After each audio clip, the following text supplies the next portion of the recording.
#1 Iron Age Booty Daddy.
Ladies and gentlemen, welcome back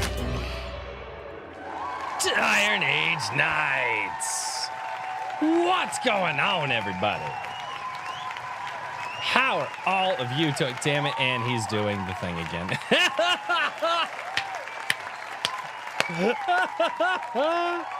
Let's. Oh, IRL God. chat. IRL chat. Holy shit. Richard, you're on mute. Richard, you're on mute. Evole plan. Take Always. those mute That's buttons fine. off, gentlemen. There you go. What's up, everybody? So go down here, unmute some peoples. How is everybody doing? Good. Good. Good. Doing A-OK. Awesome. Just Bunch of uncharismatic mofos. I was going to say 2024 is off to a It's just like a bunch of metal motherfuckers, and they're the most just lackluster. Like, yeah, you know, it's okay. Yeah. It's fucking- We're all right. I'm fine, thanks. No, you know, We're it's trying a fine. jolly Hey, good what the start to fuck? the year, I must say. Warming up. Warming up. interrupted my reading of instruction manuals for fun.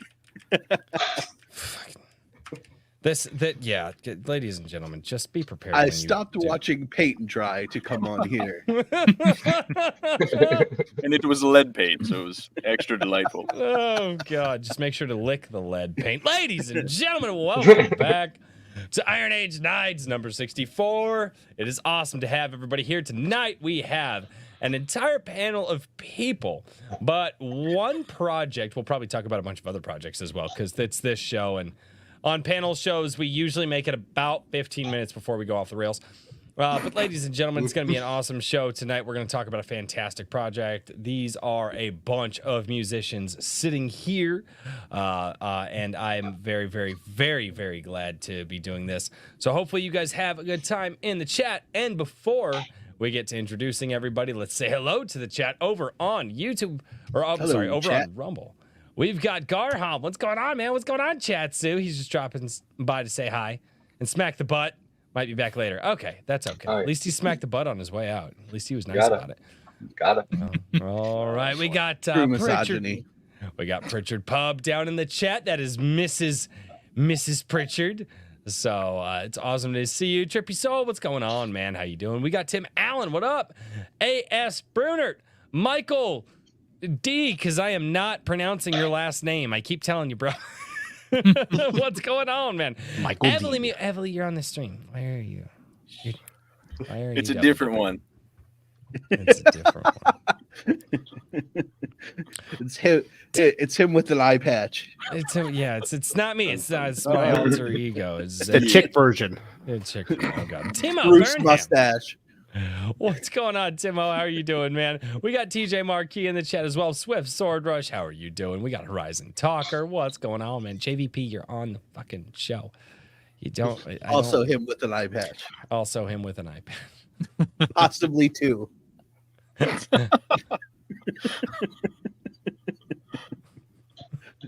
I am in charge now. He didn't even respond. JVP's just like, whatever. You guys take it. Garham, he's double dipping, man. What's going on?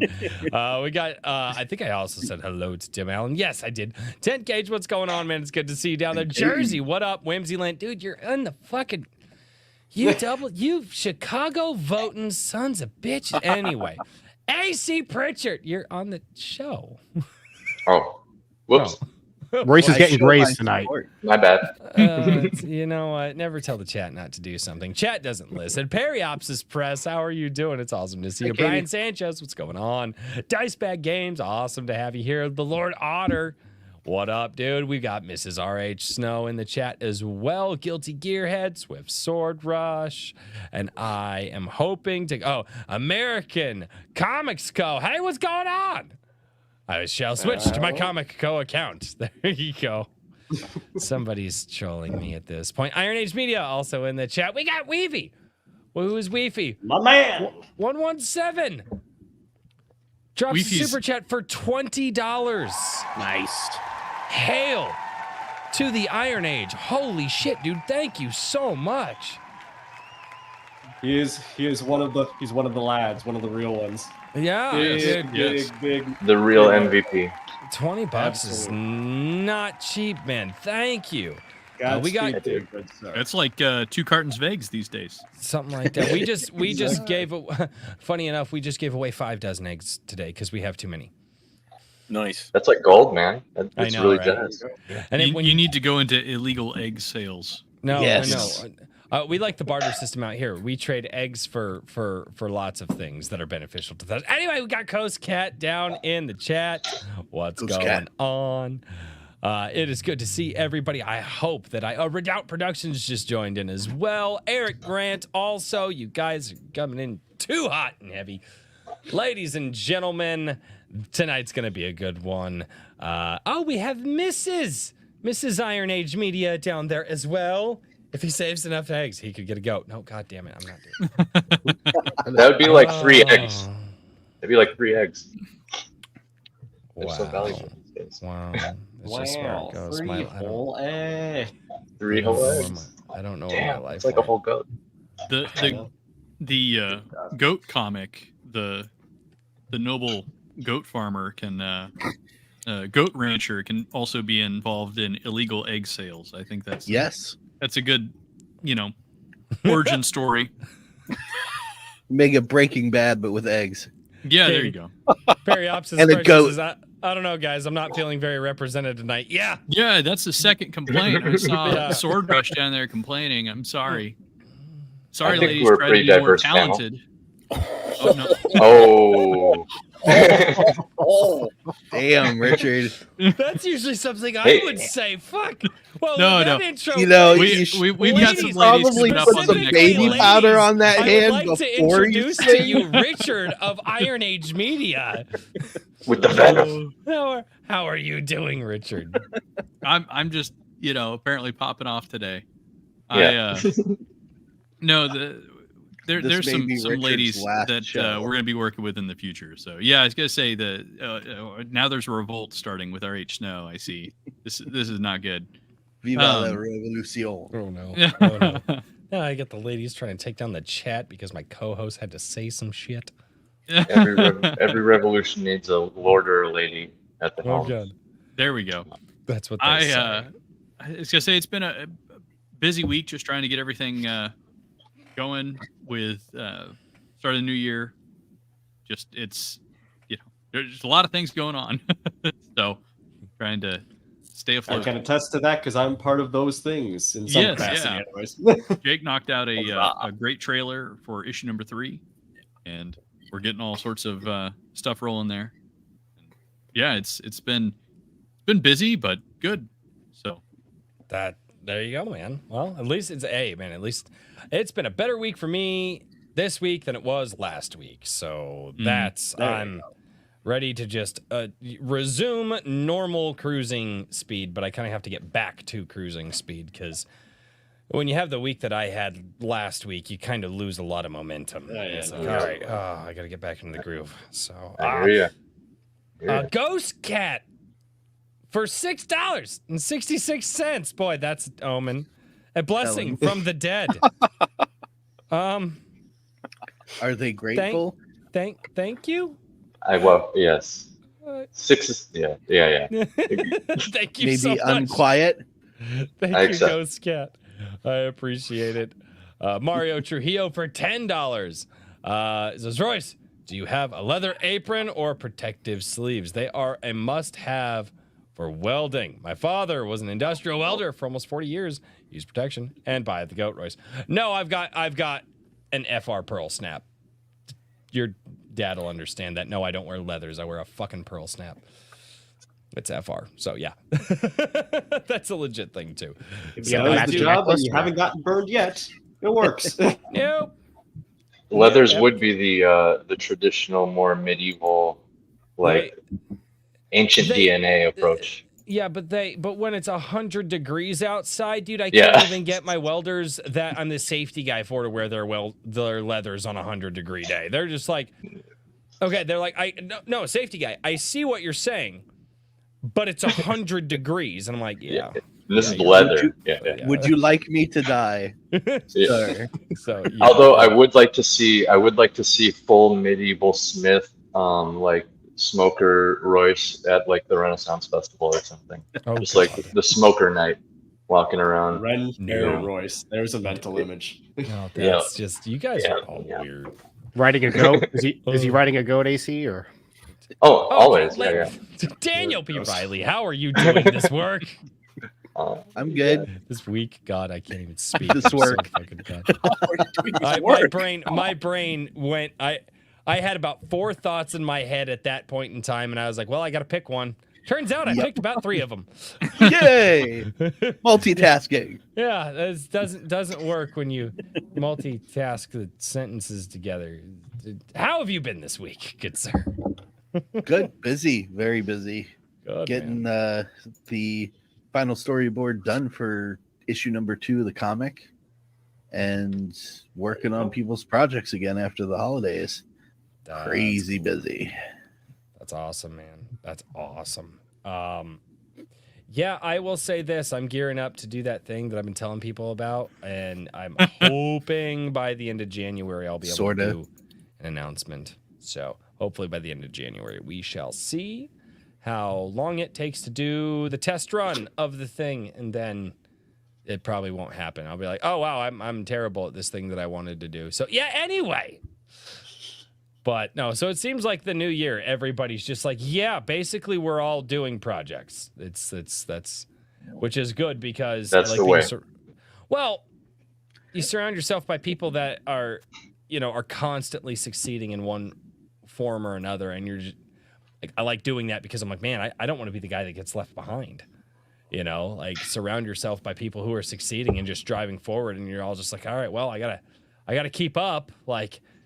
So yeah. Well, Royce, actually, it's kind of funny that this got brought up. I just heard somebody mention something about this the other day. It was like, if we want to like move forward, or like attain like a goal, we need something to push against. Otherwise, there's no growth, right? It's just like lifting weights. You need that weight to push against, and that's why like a rival, or just like what you said, like just having other people around so that you'll feel like you don't want to be left behind. But I digress. No, that's exactly what I was saying too. That's Yeah, exactly. And we can probably get into a lot of that later this evening, but usually it takes about 45 minutes to get through intros of the panels. Right. So, ladies and gentlemen, I introduce to you the Gen Zer that has probably the oldest soul that I've ever met. The Zoomer Boomer.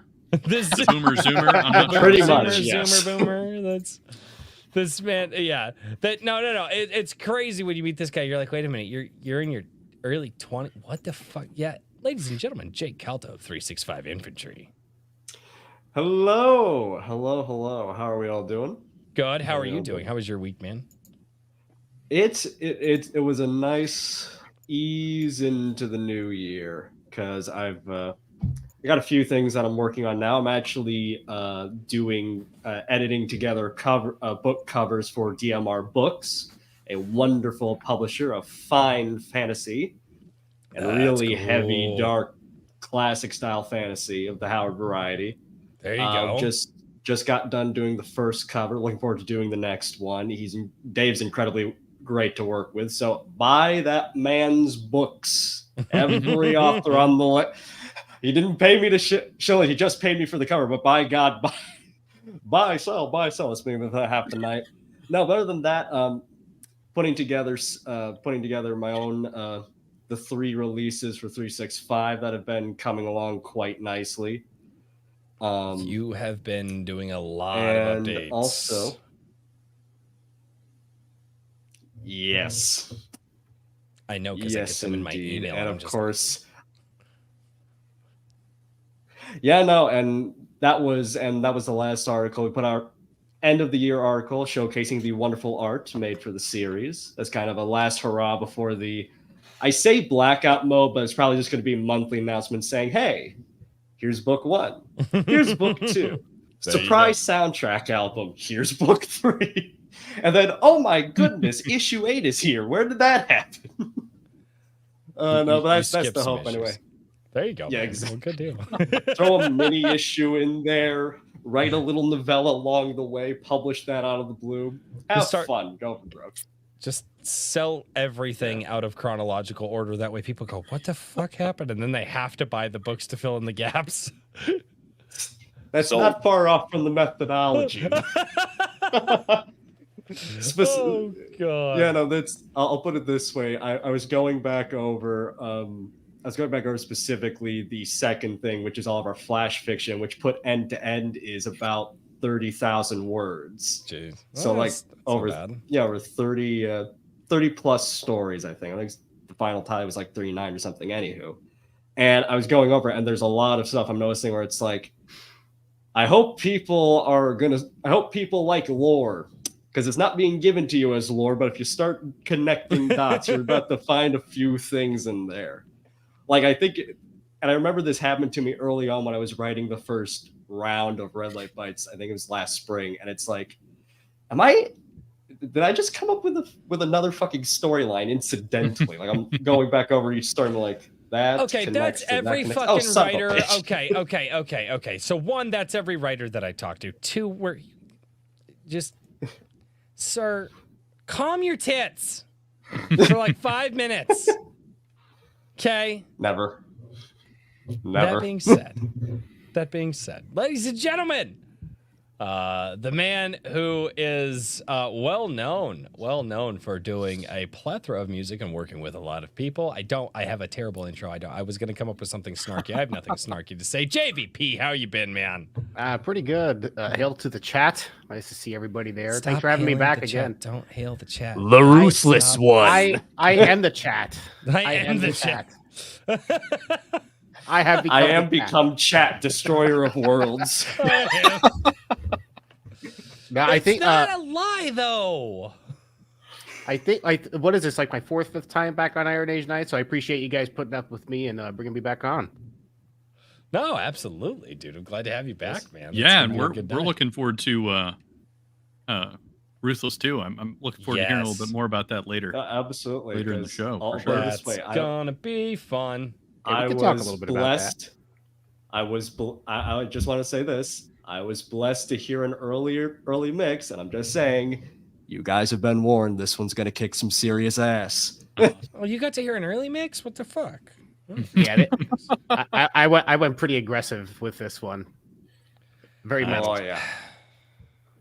So we'll see. Yeah, this is a bridesmaid, never a bride. Anyway, ladies and gentlemen, the guy who definitely is making a name for himself in the Iron Age as well, doing music. He did the music for Daniel P. Riley's fantastic trailer for the G. Sedai comic book. Evely Music, man, how you been, dude? I'm doing all right. Just want to say, in the infamous words of Teddy Wong, greetings and ovulations. There we go. I'm doing well. I'm doing good. It's a little late. It's a little bit past my bedtime, but I'm here. I'm happy to be here. Thank you for having me. It's good to be on with all these cool cats. Oh God. All these And cool of course, cats. that's the line you open with. So now I can't introduce you as the Scream Machine because now that's going to have a whole lot of connotations for the rest of the night. It's like, why does this panel sound like screaming cats? I don't know. I don't know. I can make that happen. No, Can't imagine so we're why. gonna not take that idea. I think we could all make that happen pretty easily. Yeah. Probably, yeah. But, hey, let's not and also say we didn't. We could send the show off that way. How about that? Oh no, go Screaming God. cats. I'll be drunk by then. Let's do it. Let's go. Probably. It's Mario- basically an MIB memory wipe at that point, anyway. Yeah. Oh no, it's immortalized on. What the fuck? What's all that blood doing on the wall? When did that happen? Okay. Whatever could the hell you channel do the in brown your- note. we're not gonna. Let's have a glazed look, making meow noises into the Brown microphone. The Really funny- close. The funniest drunk face that I ever saw was when Daniel was really, really hammered and the wall fell behind me. Dude, Daniel looked like the room moved on him. He was just like, like he had to grab something just to make sure. He was like, whoa. Really quickly. All the let me grab colors these- were running together at that point. Oh, God. Oh, geez. Really quickly, let me grab these before I introduce my next two guests. Mario Trujillo for $5 says, death by heat stroke or power sander to the chest. Do you want to feel like I'm on fire or being set on fire from loose sparks? What does HL cover? What the hell are you talking about? HL. I don't know what HL is. And death by heat stroke is not a fun way to go out. And most of the time, if you're wearing any sort of FR, it'll catch whatever power tool hits you. So you'll be all right. You'll be all right. Just turn it off, or be smart and buy a power tool with an active safety switch on it. So if you do lose control of it, it shuts off. They're spendy though. They're spendy. The $40 grinders don't have that. Ask me how I know. Weepy117 says JC. Is literally if Michael Jackson's "Don't Stop Till You Get Enough" was a person. Absolutely mad lad. He's not wrong. He's not wrong. Kikomon for $2 says, "Show me, show you, Kikomon." And then Kikomon for $10 says, "Oh shit, look at all these musicians. Evely, Chillkid, JVP. Does 365 or AC make music? Yes, they do. Either way. Yes, woo. we do indeed. Yes, they do. We're not just Fun letting fact, anybody it's in on here. this. It's on this record and in parts elsewhere too. Yes. All right, Mr. AC Preacher, what's going on, man, dude? I haven't talked with you in a hot minute, dude. How you doing? I'm doing pretty good, brother. Good, man. Happy to say that just in this short time that I've been in the community, I've appeared on this show twice, and you guys, here I am the third time, and I feel like I'm only taking on more projects and growing. So, like what you were saying about momentum, man, it's resonating with me. So happy to be here. Dude, I think that's one of the coolest things that I see with the Gilded is the momentum that the Gilded has. It's just everybody. I mean, even it's funny. People come in, they share their memes. They're like, "Hey, good morning, everybody," and then there's a quick meme, and then all of a sudden it's, "Oh, by the way, here's all these projects that we're working on," and everybody's constantly talking about just how they're moving forward, and it's just like it's just a community of momentum. It's really, really freaking cool. Yeah, dude. So- And like I'm settling into a new place here, so maybe my sound might be a little different tonight compared to like streams on my own channel or past appearances, but you'll have to bear with me. It's the fireplace today, but we'll probably get everything set up, and that's why I'm a little bit behind on spirit animals as well. Just moving stress and all that. We've been really busy. Still got a lot of stuff to move in. So Yeah, it's Oh, hard yeah. to compartmentalize that kind of stuff. Yeah. Oh yeah, especially when you're moving. yeah, Because it's like, okay, It's a I have lot. to get this much work done, so the computer has to be the last thing that I pack up. And Yeah. then you still Yeah. have to do that stuff while you're packing, and it never seems to work out the way that you think it does it? right. Yeah. Luckily, I have everything all on like my laptop. That's like my work like device. There's no bullshit on there. So Well, there you go. All right, and ladies and gentlemen, last but most certainly not least, we got the guy who is the sound of Star Shatter, the tabletop RPG that we play here on the channel with Black Knight as our DM, but this guy does the music for it. Ladies and gentlemen, Chillkid, what's going on, man? How you been? I don't know if Chillkid can actually understand us. I dropped that in the private chat, but he's gone nonverbal on us. Unfortunately, no, I'm kidding. It's his. He must be moving too. That pipe. Is it his internet? Okay. Yeah. So, Evely, I think in the Gilded chat, he said that this is against my. I would never do this, but he says that Evely is welcome to, answer for him. So, if you want to know anything about Chillkid, you can just ask Evely. Oh God! All right, so. Ladies and gentlemen, let's get this kicked off in a way that. All right. Let's kick this off. God, I hope this comes through clearly because a lot of times it does not because StreamYard screws up. If it doesn't come through clearly, Richard, you'll have to email me the MP3 and then we'll play the MP3 through StreamYard because that's how I will do it. But anyway, ladies and gentlemen, these are the members of First Strike, which is from Tempered Records. So let's go check out the leading single. Nope. Too many things open. It was going to be awesome. I ruined it. All right, guys, here we go. Hopefully the sound comes through.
Oh, Can't hear you, Bryce. Yes. Bryce, you're talking, but nobody maybe can this hear is you. for the best. My Still bad, hasn't holy figured it shit! out. There we go. There he is. Oh. Hey, I haven't listened to the whole track yet. I listened to part of it a while when it went live, but I haven't listened to the whole track yet, man. That was really fun. And partially because I may or may not have known that the stream was happening when the track came out. So I was like, wait, I want to get like a partially real reaction Oh. when I listened to it for the first time. Oh, that was the What if it's live really reaction. bad though? And you're just like, ooh, ooh, ooh. He's just like, oh. The fuck? No, I will say this. I will say this. I'm hearing a lot of the gallops that you were doing in there, and I'm just like, oh, that's a hand cramp and a half. Like I can't. I'm also out of practice on the guitar, dude. A lot of people were like, I was like, who the hell does this remind me of? And a lot of people were like throwing out like, you sound like this band mixed with Kill Switch, and I was like, oh yeah, old Kill Switch. Well, that's Like, very nice. Old Kill I'm Switch. blushing. Old Kill Switch was better than new Kill Switch, but Agreed. Not just I'm that just breathing. sabotage mixed with kill switch. That's high praise, man. Right Nah, there. dude. I'm retiring, boys. I'm announcing my retirement. I did it. You go out on top. Top of the mountain. All right. First All strike, right, the so- farewell E EP. So we have a collection of musicians here tonight. You just heard the EP, the lead single by Evely Music off of First Strike. So the first question to ask about First Strike is, who in the fuck thought of this idea? All right, so now I get to go into project history. The wizard approaches. The wizard approaches. Well, so what happened was sometime back in March, Evelyn himself actually had mentioned, kind of like an idea once Aaron started to like pick up steam. I remember that. Yeah. Yeah, since there are a bunch of musicians around here, would you guys want to come and jam on something? And at the time, it's just like I was like, yeah, no, it sounds cool. And then, Richard comes to me and be like, do you think going into music at some point could be like feasible? And I wasn't able to commit during March, but in June I revisited the idea, reached out to everyone from that original post, and voila, basically got everyone on board. And I think the only other rope in we really had was AC, because I believe that was Emily who had also mentioned him. So, and once we got that, we started getting into meetings, and the whole idea of the EP was just as a showcase. So there wasn't really an overarching theme, although one ultimately kind of emerged of, kind of like this kind of like George storytelling and also all these different aspects of, fighting the fight and all that. But at the outset, the core idea was just, we want to showcase everyone's kind of natural, like, this is my style, this is my statement, this is what I do. And of course, moi had to get involved on the record as well. And ultimately, hey, take that as cocky as hell or humble. It's just the way that you said that. I'm like, it's open to interpretation. I believe Don't that's start your what's known as a interpretation humble brag. shit with me. I know. Humble brag. No, but also the whole thing is basically because we're kind of kicking around track, like, how long the thing should be. And ultimately we settled on doing a 6-track record, which is everyone has a song and then we have a collab at the end. And that is what we have at the end of the day. And it's this mix of different styles of metal as well as different styles of electronica. And the nice thing about the collab is that they all kind of come together into this kind of slick hard rock with a bit of funk in there too. And it's a really it goes all over without sacrificing something of a consistency, because obviously when you're going from style to style, naturally things are going to get different. Naturally you're going to be like, oh, this has more of a fantasy tinge to it, this is more like straight up synthwave. And again, just kind of go back, because what I wound up doing is with the title track, which literally you're switching genres midway through the track. Like it goes from like, standard synthwave to like drum and bass, and then everything stops for 5 seconds and you go right back to the electronica thing. And that's kind of like, that's kind of the overall gist of First Strike. It's kind of like going through all these different styles, but all of it's going from strength to strength. And I'm really proud of the roster. I really am. And the cool part was too is that because I remember being in the early conversations and sadly I had to bow out on this one, and I will say this, I'm glad that I did because I realized I would not be able to keep up with these guys. I don't have the production chops on my end to do it, nor the ability to record as well. And so I'm really glad that I bowed out on this one because I think I would have dragged you guys down after what I just heard. But what I remember when I was in the first couple of conversations with this is that it was one of those things. It's like not a single person here was willing to cop out and just throw a track that they'd written a few years ago on. Everybody was like, no, we're going to come out swinging.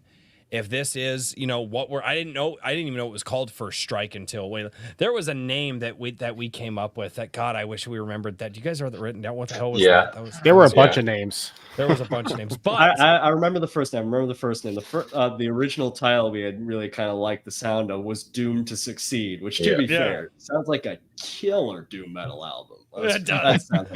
There was also one called Get Hammered. Hey, look at that beer. What was I like that title. There was a lot of funny names that were tossed around. That's the musician's process, man. Baby Anvil. I can't remember. There was a baby name. Oh my god! So I had a dream, and that name was in it somewhere. And so I pitched the Chaz, the guys, I had a dream, and this was in there. Like, that actually sounds not terrible. It might be something. Oh god! So starting out with all this, man, you get a collection of musicians together. You've got various different styles, various different things that all of you want to say. All of you have very different backgrounds, but somehow all ended up here working on this album. And if you guys want to do the round table, and I will, I know Chillkid's having some audio issues right now, but we'll tag in, we'll tag AC Pritchard. I know, but we'll tag in AC Pritchard real quick, unless Chillkid can actually do the audio. If he's good, if he can come in, you don't know. I think he heard fragments of Chillkid. Mime it to us. All right. Chillkid has taken the role of Harpo Marx. Just have him do hand signals. We'll have like reverse sign language. Chillkid can just kind of wave his hands. We're doing like tactical call outs. And then okay. Evely can translate. So I was like over here in my life, and then now I'm over here in my life. I don't know, but anyway, and then, so all right. So here's what I wanted to ask: what was it like going through the process, which a collection of musicians like this, because it's something I've never done. Usually it's dudes, you're in a basement, you're drinking some beers, you're writing songs together, stuff like that. This seems very different, especially doing it remote. And what was it like going through this whole process for you, AC Pritchard? And then when you're done, pass it off to the next person. We'll do a round robin. What was this process like? That's a good question.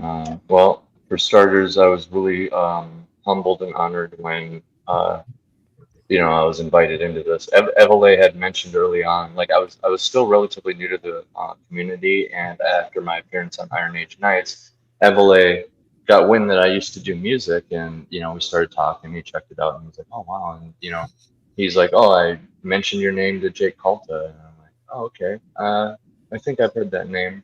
I was still new at that time, and got the invite, and that was cool, but as far as the process goes, it was really refreshing to like be in another like cabal of like-minded musicians trying to achieve a goal within a set amount of time, and then pulling it off. It was just like a really like refreshing, reinvigorating experience, because like the last song I wrote was like back in 2016, 17, something like that. I have a backlog of like 5 songs that I haven't released yet. That I'm probably definitely going to release them all now, after cool. this, which I owe to Evely directly. For real. No. Don't Don't listen to him. This man I know. mailed me a mic. He mailed me a mic. Oh, He's like, shit. no. He's like, no. And the weird thing, the reason I haven't done music in so long, I was like, I'm done with this till I get a good job. Then a couple of years later, I got a good job, and I'm like, I'll just pause that. I'm not really feeling it anymore. Mhm. Maybe if the universe pulls me back in some way, and then years later, with this mindset, I get married, move all this, and then all of a sudden, Evelyn is like, yo, the universe wants you back in this, bro. So strap up. You said something there, and I want everybody to remember this for later because I do want to touch on this. But like-minded musicians, if you've ever met musicians, most of them don't think the way that all of us do here. A lot of them are not very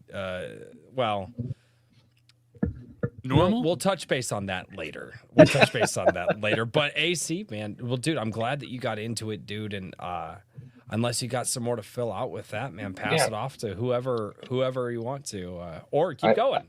Either way, we're here for a few hours. A little more. No, keep going. The last part of the creative process that really like struck with me was like there was this element of discovery, So we were kind of like set loose to create our own visions with this and stuff, and I kind of like through the creation process, built the whole song from scratch for the first time. Usually I am all like writing all the lyrics and vocal rhythms and stuff, and lending my my ear to the instrumentals a little bit, but never like hands on. Okay, I'm tracking.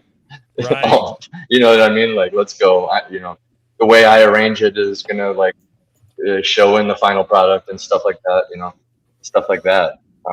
And through that, I was just like, I decided to try something a little bit new as far as vocals, and I actually discovered a new vocal style in the process. So there was this element of discovery. Cool. I love when all of a sudden you're like, wait a minute, I can do that. Right. And you can hear the difference in my track and then my vocals on the collaboration, because I actually figured it out after I did my track. And that's awesome. So you get a little variety there, and I'm probably planning on doing this style a lot more, because I realized it's kind of like what like Kurt Cobain does a little bit, and I was just like, I actually really dig this, even though there's not much melodic range to it. I really dig it. Yeah. So I'm proud to share that. Do more in the future for sure. Yeah. There is a song I think of that I did years ago when I figured out a new thing that I could do with my voice. And like, I still remember the first time I was like, hey guys, I was just thinking like we need to, something else. And I pulled it off in our practice session, and the guys just stopped and they were like, okay, you always sing that song that way from now on. Like that, dude. And it's a great feeling. It's unreal. It is 100% real, dude. That makes me excited to hear that you were able to figure out something else to do with your voice, man. Oh, that's fucking killer, man. So you got like the classic AC, which I was like, what's the point of doing it if you don't lean into some of what you're like good at, right. Like tinkered a little bit, so pretty happy. That's awesome, man. That's awesome. You can't mute yet. You got to pass it off. You got to pass. It's your job to pass the. But what do you expect me to host my own show? You're making me pass the chocolate egg. I pass. Sure, that's what it's called. Yeah. I pass to. Oh, damn! That's great evasion right there, dude. That's like 4D chess. Bob and weave, Holy boys, shit! He says he can't Holy hear shit! Well, there's only one target now. JVP. Catch. Okay. JVP. Yeah. All right. To pivot off of what AC said, we really did push ourselves, and we should print that group chat behind the scenes. And For the love of God, PDF. Put it Transcript. in the album. It's like a Put million that pages. shit in the album, the album booklet. It's It's very or make it a special edition. We for might have the to do a album. special edition. I was say we might have to do a It's special fucking edition with all CD that. Well, booklet. You can get them things printed for fucking somewhat kind of cheap. I know because I looked into it a while back. there you go, Kiko. Caught it. I say God. it's ordered. Where's my It's set. camera? We're not There you go. changing anything. No more There you changes. go. Send me the group chat. Richard's Send me like, the I don't group want to chat. work on anything else. Stop it. No, we're done. It's mailed in. Yeah, the Okay, the, what the about whole stretch goals, Richard?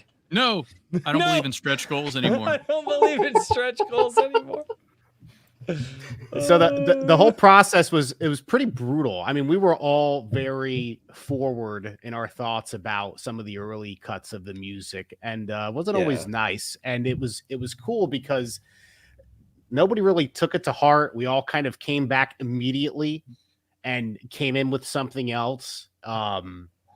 Every person in that chat really responded immediately to any kind of constructive criticism to try and improve their song. And I actually, believe it or not, I actually missed the first meeting and apologize profusely of this whole I project. was welding and running an angle grinder. You didn't miss much. But when I came in the second meeting, and I'm not like I'm just a musician as part of the project, but I think, correct me if I'm wrong, am I the senior on the project? Is anybody over 40 or no? No, Yeah, I think I'm the senior. So I came in and as only the Jake senior, in spirit. only Yeah. Jake. Well, Jake's 60 in spirit. Yeah. Yeah. Yeah. I kind of came in and I I'm said, like the old. yeah, I said, as far as I'm concerned, I'm going to try and produce the best song I ever produced for this, and I hope you guys try and do the same, just to kind of like set a bar, right? And everybody surpassed it. Everybody surpassed that bar through the process. It's very interesting to see. The collab, which I can't wait for everybody to hear. That's where kind of AC found his new voice. That was from challenging and everybody challenging each other, and it came out great. I love it. So yeah, just And just you some guys kind of didn't break down in a horrible fucking fight that ended the project. no, Wow. it was pretty. That is pretty- Mainly because we couldn't musician, throw like- fists at each other through the screen, because then they just That- break everyone's monitors. Actually, that's usually what it is too. It's like if you have something to hold you back. Oh, dude, I've been in. Well, I'm assuming several of you guys have been in bands, and you know exactly what I'm talking. Oh about. yeah. You're like, hey, dude, why didn't you play the drum line that you've played the last 35? Oh, I just wanted to try something new. What the fuck, dude? We were live. You don't try something new that throws the rest of us off live. Like, I'm sure we've all been there, or at least some of us have. Yeah, and that's not to say there wasn't disagreements or emergency meetings. I mean, there were a number of those throughout the process, but we were always able to work past it, and I thought we did a great job, man. This EP is going to be worth your money as far as an independent release. Yeah, and I mean, I and can it's honestly like say that it's just shy of 30 minutes too, so it's hefty for everybody. Everybody was like just cranking it up there, man. there's some epic songs on this EP. Yes, yeah. Excellent Every single songs. one of them is a good listen, man. And Dude, it's Power ballads as far as the eye can see. Yeah, I'm down. Yeah, not quite. down. but It is. You see, the secret about the collab is that it's a cover of I Want to Know What Love Is. And We just redid a bunch of Ace of Base songs. That's what we did. There you go. Ace of Base. Wow. Wow. Yeah, I did the I'm vocals for that old part. enough So for that. Yeah. That's ooh, Ace of oh my god. And it's in my head. Fuck you, JVP. Fuck. Did you open up your eyes when you saw the sign? Damn it! Stop! Stop! It's gonna be in my head for 4 fucking days now, and now I'm gonna have did to. it sit always there play at the pool? Dude. Life's I- demanding. No, Life's demanding. I that's have what- like I'll be- memories of I that will be baked into my head. on my way to work on Monday, and I will turn the radio up all the way, and I will play it from YouTube, and I'll just sit there begrudgingly, like, fuck this guy. I'll be sitting there just like, so this, like, damn it, I fucking hate you. already Damn started. it. It's already started. The Evely mind music. worm. I hate mind worms. Evely music, good sir. Hi. How was So, your process? How was the process for you? It was good, man. It was kind of wild on my end. I'm coming into this. I'm sort of like, how'd I find myself in the mix of all this talent? I knew JVP from being on IAK with Ruthless. And he's done, podcast intros, and he's around. He's doing all this awesome stuff. And he used to be doing touring and metal and super professional. All this stuff is very polished and well written. I'm like, dang. And then we got Calta. Also saw him on IAK, and he's doing his thing that is very distinctly Calta. He just has this essence in everything he touches, and it's delicious. And then I saw Chillkid, and he obviously did the intro for the Star Shatter Gaming Saturday theme that was awesome. And I started digging into his catalog, and he had a catalog. I was like, geez, this guy's like established. He's done all kinds of stuff. Wait, so you were the talent finder? I don't know. Honestly, it's I don't remember how I fell into this. It just happened. But yeah, That's he was pretty doing metal. his thing, and he's doing gaming soundtracks and all that. And then I'm talking to AC, and used to tour with bands for like a decade, something like that. Empty My Lungs, We Are the Blog, and I'm listening to the songs he sent me. I'm like, holy cow, like this stuff is like everybody's so talented. And I'm listening to my stuff, and I wrote one song that I thought was a sure thing. I wrote it. I'm like, this is it, nailed it. But let's just do one as a backup just in case. And I'm working on this. I sent it to Calta, and he was like, yeah, it's not gonna work. I'm not feeling it. And I was like, man, good thing I have a backup. So I really leaned into that one, and it came together pretty quick, but the quality just was not on the level of everybody else. So then I'm like, I got to get new gear. So I went and bought like a new drum kit sample. I bought a new pedal, all this stuff, re-recorded the entire song. I'm working on my vocals, feeling pretty confident about things. And I recorded some vocals. I'm like, these are the best clean vocals I've ever done. And Jake's like, send them my way. So I send them over, and I Send can't them to the remember. producer. Famous last words. Yeah, I can't remember. No, Calta was very, very professional and very nice the entire time. But he did, he made sure he pushed me in a direction to get more out of me. I can't remember the term in my first take. It sounds more like a Udo Dirkschneider kind of thing. And I was saying, yeah, man, it's got like grit, it's got gristle on there. And you're like, no, that's just saliva. Like, can we turn the saliva down a little bit? It's like, I don't know the term musically, but there's a lot of saliva as in the spit. No, like spit, like in my mouth. So he pushed me though, and he was like, you got to sound more like Graham Bonnet. So I started trying to do the clean stuff and was able to do that part where I didn't know I could even do that. So he pushed me. All that to say, all of this combined really pushed me, and I feel like I took a huge step upward just from being a part of this project and trying to keep up with everybody else that was involved. And I mean, I thought it was a blast. Whenever we were hanging out and we're discussing things, we're having too much fun for Richard's taste, I think. But we were having a good time doing our cat stuff. During the meeting, yes. Yeah. He's like, this is business. And we're just Yeah. like, Shock, talking shock. about The first meeting, Richard, anything that is not in the meeting, and he's trying to be nice. I'm like, Just- okay, guys, really No, good. look on it. Here's the best. No, here's the best description of Richard in the meetings. There's an old Homestar runner when they're doing like the Papa Joe's kid. It's Bizcast Fry, and it's Strong Bad in a meeting with a bunch of stockholders. He's the stockholder being like, "What about the earnings?" Yeah, Richard's basically the record exec, and we're in the hotel room trashing it. That's basically what everybody Dude, I remember that first. I was sitting there back in the first meeting. Oh, God, we were just saying some horrible shit, and finally Richard's like, "All right, guys, like we've got to wrap this up here in like 10 minutes. Yeah. Like, what do we?" And like the let's meeting go. happened in the last 10 minutes. Yeah, I know. That's what I was imagining. I was like, That moment kept getting bumped up earlier and earlier, progressively. Yep. I was like, all right. Oh, knowing that's all great. of these guys, I was like imagining Richard going, "Can you guys please focus and stop wasting my No. time?" So- But in his head, he's got like a flamethrower and he's just barbecuing all of them. Richard, how was your first time working with musicians? It was. It's very different than authors, that's for sure. Totally different kind of animal, but definitely an animal. Jane Goodall. Jane Yeah. Goodall. Overall, really fun. But yeah, sometimes I'm just like, stop having new ideas, guys. We just No. rein it in. The answer It's is no. enough ideas for now. No. Just I think I may have DM'd Richard at least 2 or 3 times or throughout the project. It'll all be okay, Richard. It'll all be okay. yeah, right.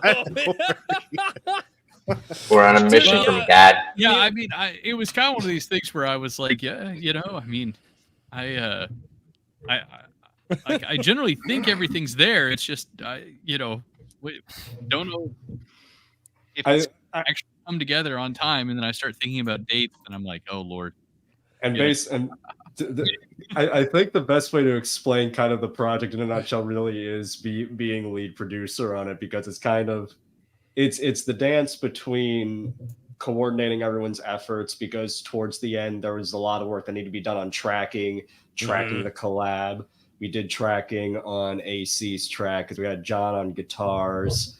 We had Evelay do some of the we had Evelay do some early like kind of guitar tracks to kind of experiment with. I harangued AC into playing the bass himself, and he created the best fill ever. Yeah, he did. No joke. There's a bass fill in this that just every time I hear it, I just like go. Duh, duh, duh. Yeah, I just start immediate headbang. I'm waiting. You better fucking make sure it shows up in the track, Mr. Producer Man. Oh yeah, absolutely. Oh yeah. I trust me. I know. I mixed the damn thing. Right. No, but I mean, did you test very it well. on your cell phone, your earbuds, and in your car? We've Those are the done three- some tests. Yes. Okay. Those are the three places Yeah. that you have to, because those are the three places that everybody listens to. And you'll find out sometimes you're like, man, this sounds really good in the car. You get it on your phone and you're like, this sounds like shit. Yeah, and that was also the beauty of having JVP helping with mastering later on, because I'd mastered basically the first half of the album, and then once we got to the last few tracks, it was basically kind of like, make a mix, kick it his way. Oh no, something's wrong. Make another mix, kick it his way. Oh no, something's wrong. Mm-hmm. But it's navigating all of that and also calming the king. Everything will be fine, my liege. Listen, I mean, part of the thing is that it's like this is the first project where I feel like it's foreign. I mean, I territory. didn't It do really is. I didn't do anything in terms of really contributing to the actual music whatsoever. I'm pretty inept whenever it comes to music ability, right? When they tour, you can help carry some amps and shit. Like, it's fine. No, I'll hire somebody. No, we're not going to hire people. You don't hire Roadie people for that Richard. crap. Pick You up just an amp, you you get Richard the idiots. roadie. Yeah, you get idiots to follow you around for that. So we'll get some homeless people or whatever. It's easy, dude. You just throw the amp up on your shoulder and you just walk into the set. It don't matter if it's Let 75 the pounds. peasants It's do not it. about. It's not. I just. Yeah. Well, never mind. Never mind. All right. I will also say this though. On the other end of it, probably the biggest reward of the entire project has been pushing everyone in their different respects and kind of getting incredible results for it. To throw Chillkid a line, let's talk about his track, because really we were lucky that was basically almost over the finish line by the time he had brought it into like as a potential track up for the project, and we all really dug the groove of it and everything, and it was just kind of like putting the finishing touches on it. And listening to some of the vocal mixing on that is just, the man has a way with harmonies, and that also shows up in the collab because I have a funny story. When I got the tracks from that and I got the mix down from that, I'm listening to it and I have like the eureka, oh my god, that's fucking it. And I shouted so loud like half the house could fucking hear it. So they're like, is everything all right? And I'm like, yeah, everything's fine, it's perfect. You don't even know how all right. Yeah, I've been there. No, Dude, exactly. And it's I've woken joke- my wife up at 2:00 in the morning for that shit. Like, babe, I figured it out. And she's like, what? I'm like, remember that song that I was telling you about that I remembered it, and she's just like, go to bed. Right. Yeah, and so it was kind of the real, like, the knockout moments like that, the knockout moments with AC, whether it was the bass work or even the first set of vocals and the first vocal mix down, because when I'd first heard it, I'm like, oh yeah, I'm moshing to this, man. I'm fucking moshing to this. So we're getting that, and of course the track goes on this big kind of like, it's one of the heaviest things on the damn record. It's one of the heaviest things on the damn record. And then, of course, my experiment, Evelay. It's funny too, because when I was listening to the two different demos, it's like I'm liking I'm liking some of one, and I'm also liking a lot of the other. And basically, what we did is they kind of had him pull elements from that earlier one into what would become Power.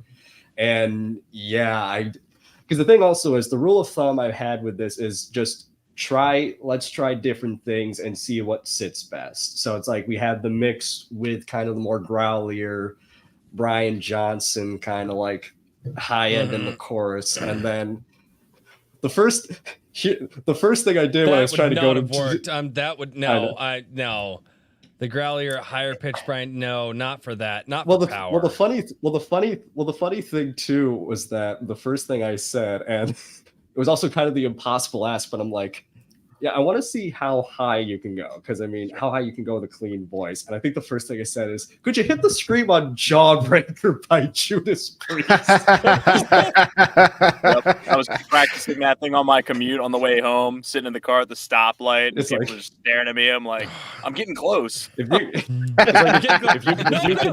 bro, you don't even know. Like, it's almost there. People are like, what is he doing? I don't think I was actually. No. If you can He do looks that, so I'll try angry. King Diamond. We'll have an exchange. Why is that man screaming, Papa? No, but it was. But once I heard the first clean takes, I had that exact same "oh shit, this is it" moment I had with Chill's vocals on the collab. Fortunately, it wasn't a big ugly spectacle like when I was like, "Oh my fucking god," screaming and sounding like I'm dying in the room because I'm like, "Holy fucking shit," just going. No, but when I first heard the mix, I'm like, "This is it. This is fucking it." Dude, and that, thank goodness. That is something that being in music, there is that unique feeling that, and again, it is unique to musicians. When that thing happens exactly how, and whether how you imagined it, or you were like, well, let's just throw spaghetti at the wall and hope that, because we just can't figure out this part. When that thing happens and you're like, holy, it makes you question everything before. You're like, how did we not see this? It is that it is absolutely a fucking miracle in a moment, and it's fucking incredible, dude. Yeah, when you're a musician and you first hear your song come together, it's like a drug. It's the best drug. Oh yeah, and all you want to do is play it for the rest of the night. You're like, okay, guys, let's just do that thing until it is perfect for the rest of the night. I'm not even joking. That is something that almost always happens. It'll always, when you're doing, anytime you really get there and you really are feeling it, there's always that one track that will make you be like, okay, I'm gonna listen to this the rest of the goddamn night. I mean, I had this recently happen when I was writing the score for Alan Fardale. I'd done this March arrangement of the theme, and I'm like, oh my god, this is fucking awesome. And I spent half the night listening to them like, oh shit, I have to finish the mix of the episode. But no, Power was one of the big revelations for me. And then also there was me and JVP talking about reverb, specific piano notes, the fact there's a part in the track where it sounds like there's a dulcimer that isn't there. No, it was it was fun. It was fun working with them, especially because we'd already walked kind of some of the mile because we had done Wolves of Steel together back in May. Yeah. And it's like Jacob, try 5 guitar tones, Kelta, basically. It was more than 5. I think the last round was 5. I sent you 5. But. I think we like narrowed it down for that. Yeah. But the great thing about his track, this big fantasy epic, is that I was also listening to it with an ear as someone who has experience in classical composition, and I'm hearing it as movements, and I could conduct to the damn thing. That's and I like the orchestration to it, and it was because I could hear it so clearly. I could kind of hear it in terms of score and orchestration. I was saying, I think those notes, this note here might hit different, or might create a different resonance. Like I'm literally trying to play it by ear because I'm like, is that a D, or is that a D, or is that D sharp? What was that? And I'm like, okay, no, that's where it needs to go. And then I'm sending him like samples of like, hey, have you tried this for low brass and stuff like that. But also, it's one of those tracks that as literally it was all nips and tucks, and that's also 90% of the entire record. At the end of the day, it was almost always nipping and tucking. Mm-hmm. It's always here's a little thing, discovering little things like with AC's track Villainous Wake, where I was doing some of the synth overdubs and I used kind of the old Latin plain chant of Dies Irae. And something I didn't even realize is that because of the way the timing works, the way that the track is written, it's I wrote in my DAW Dies Irae as like straight, eighth notes or whatever, and it sounds like fucking triplets in the track. So I'm like, oh my god, the Dies Irae swings, and just little things like that just were so much fun to discover. That's probably been a big joy. I mean, hell, even with writing my own track, because literally the reason why it went from synthwave to drum and bass on a dime is because there was a point in the track where I'm like, I'm just bored. I'm not feeling it. I don't know where this is supposed to go. And so I just like switch instantly. And then all of a sudden, oh my God, everything makes sense now. And that's really hard to pull off, yeah. dude. That's really, really hard to pull off. And yeah, it's switching on a dime like that can be, it's either going to work or it's not. And that's one of those things. And it sounds like you guys all had the back and forth to be like, yeah, no, it's you don't take this garbage elsewhere. And you need that. And you need that. Yeah, Jinx, you by the way. 100% need that. Yeah. Yeah, I was thankful that I already had kind of a working relationship with Jake before this, because he's pretty brutal with me. More so in private chat than the group chat. But the song I did, so before Ruthless, the first foray into music and storytelling that I got into was like an audio trilogy. There's no visual element like Ruthless. It's like a straight audio book. But me and Ghost Cat's that's the voice of Ash. It's my brother Joe. He's in the chat. But we spent 2 years doing like 2 hours of trilogies of just a high fantasy audio. And the song I did was kind of a collection of the hero's theme and the villain's theme and the narrator's theme. Like we developed all these themes for these fantasy characters. And before we pivoted to Ruthless, we were planning another release. And I was like, man, I had the intro for that release written, and it's called The Wraithsayer. You'll hear it if you get the EP. Mm-hmm. And I don't know if we'll ever go back to it, but I'm like, I want to do this song just in case we never go back to it, that this song is in existence. So it's something very personal for me. So as soon as I would put out like a new cut, it would get bashed and I wouldn't even question it. I'm just like, fuck. Like if it's not like, yeah, that's it, like it's not good enough. And I'd go back and it may have taken me the longest from start to finish to do my song. I think Ava and Chills, they knocked theirs out. They knocked 2 hits out quickly. Jake, I think you may have been third. And then me and AC came up at the end. That's how long it took me to do my track. But. All right. I want to ask this question to you guys because I just thought of something. I was actually just looking at some older stuff. What is and not because it was a challenge, because everything just came together. What was the fastest for the musicians in the room you've ever written a song? And Chillkid, I can see your replies in our private chat. So what's the fastest a song has ever come together for you to where, so for me, the fastest a song ever came together for me was 45 minutes. I had this idea of what I wanted to do. I had the idea of the lyrics. I went downstairs. I knocked out the first verse, the chorus, second verse, bridge, solo section, which was I played the rhythm part of that, but I had a good idea of what I wanted my buddy to do, and then obviously final chorus, and I knocked all that out in 45 minutes. That is the fastest. Most time it took days, right? Most time it was days. That is a very rare exception that I was able to pick up the guitar and I just had this idea in my head and I was like, I'm pretty sure I know where I'm going to go with this. And so I was, and actually my buddy Matt, who you guys have seen him on the show, but he was actually really pissed off at me. He's like, you literally, like, we were all hanging out in the garage drinking beer and smoking cigarettes, and then you just left me and your wife in the garage hanging out, and then all of a sudden you came back up 45 minutes later and you're like, hey, I have a song.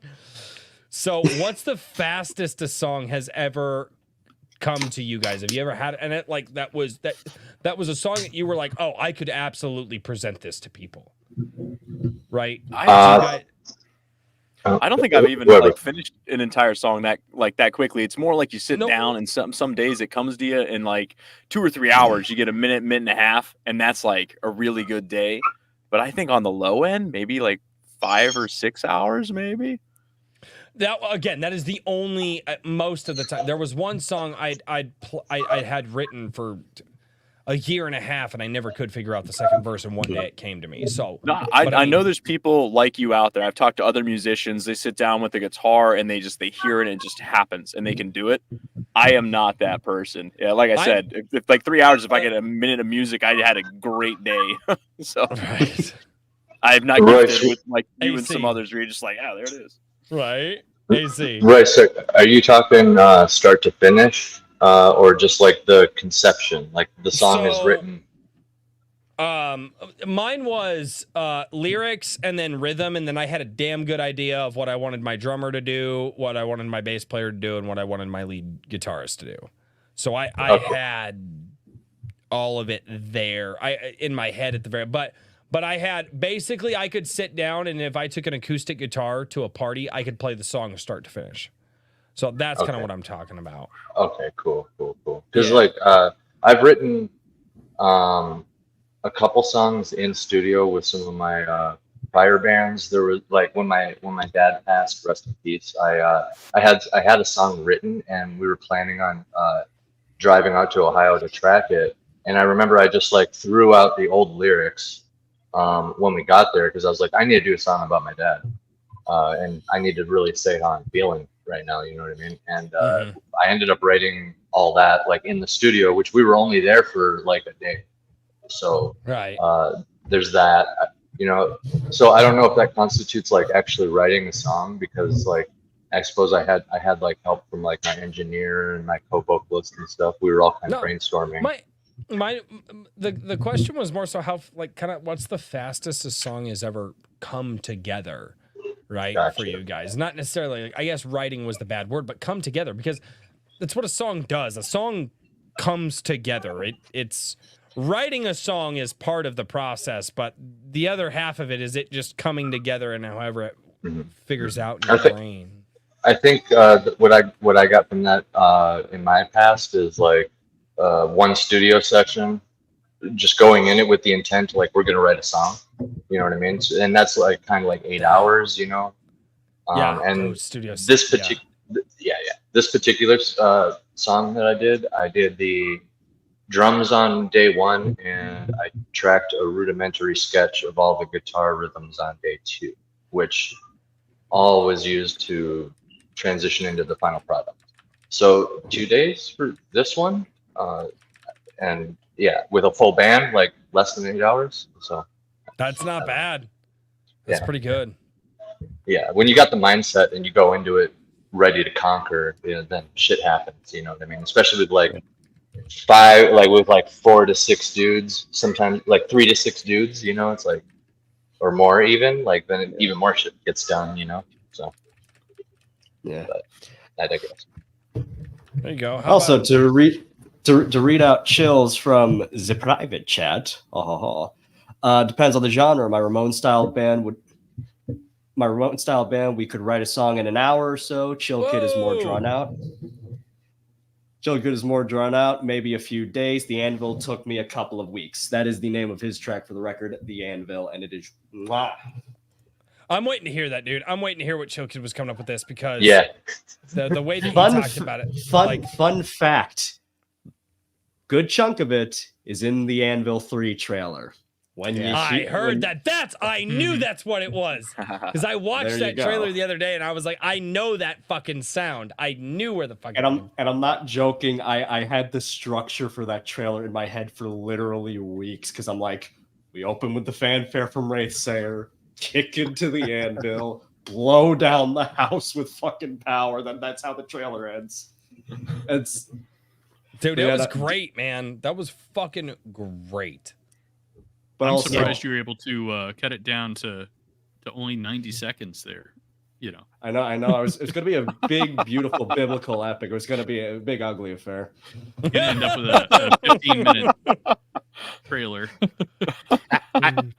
I feel like you guys are getting gypped because you're not really catching Chillkid's very, very bright and infectious personality really coming through there. That You're losing out. But we just recently did a stream over on the Ultimate Kahuna's YouTube channel with Evole. Hey, there you go. And yes, it's a good pretty stream. good. It's pretty good. Yeah, pretty good stuff. Fun Chillkid times indeed. remains a mystery. The international man of mystery, indeed.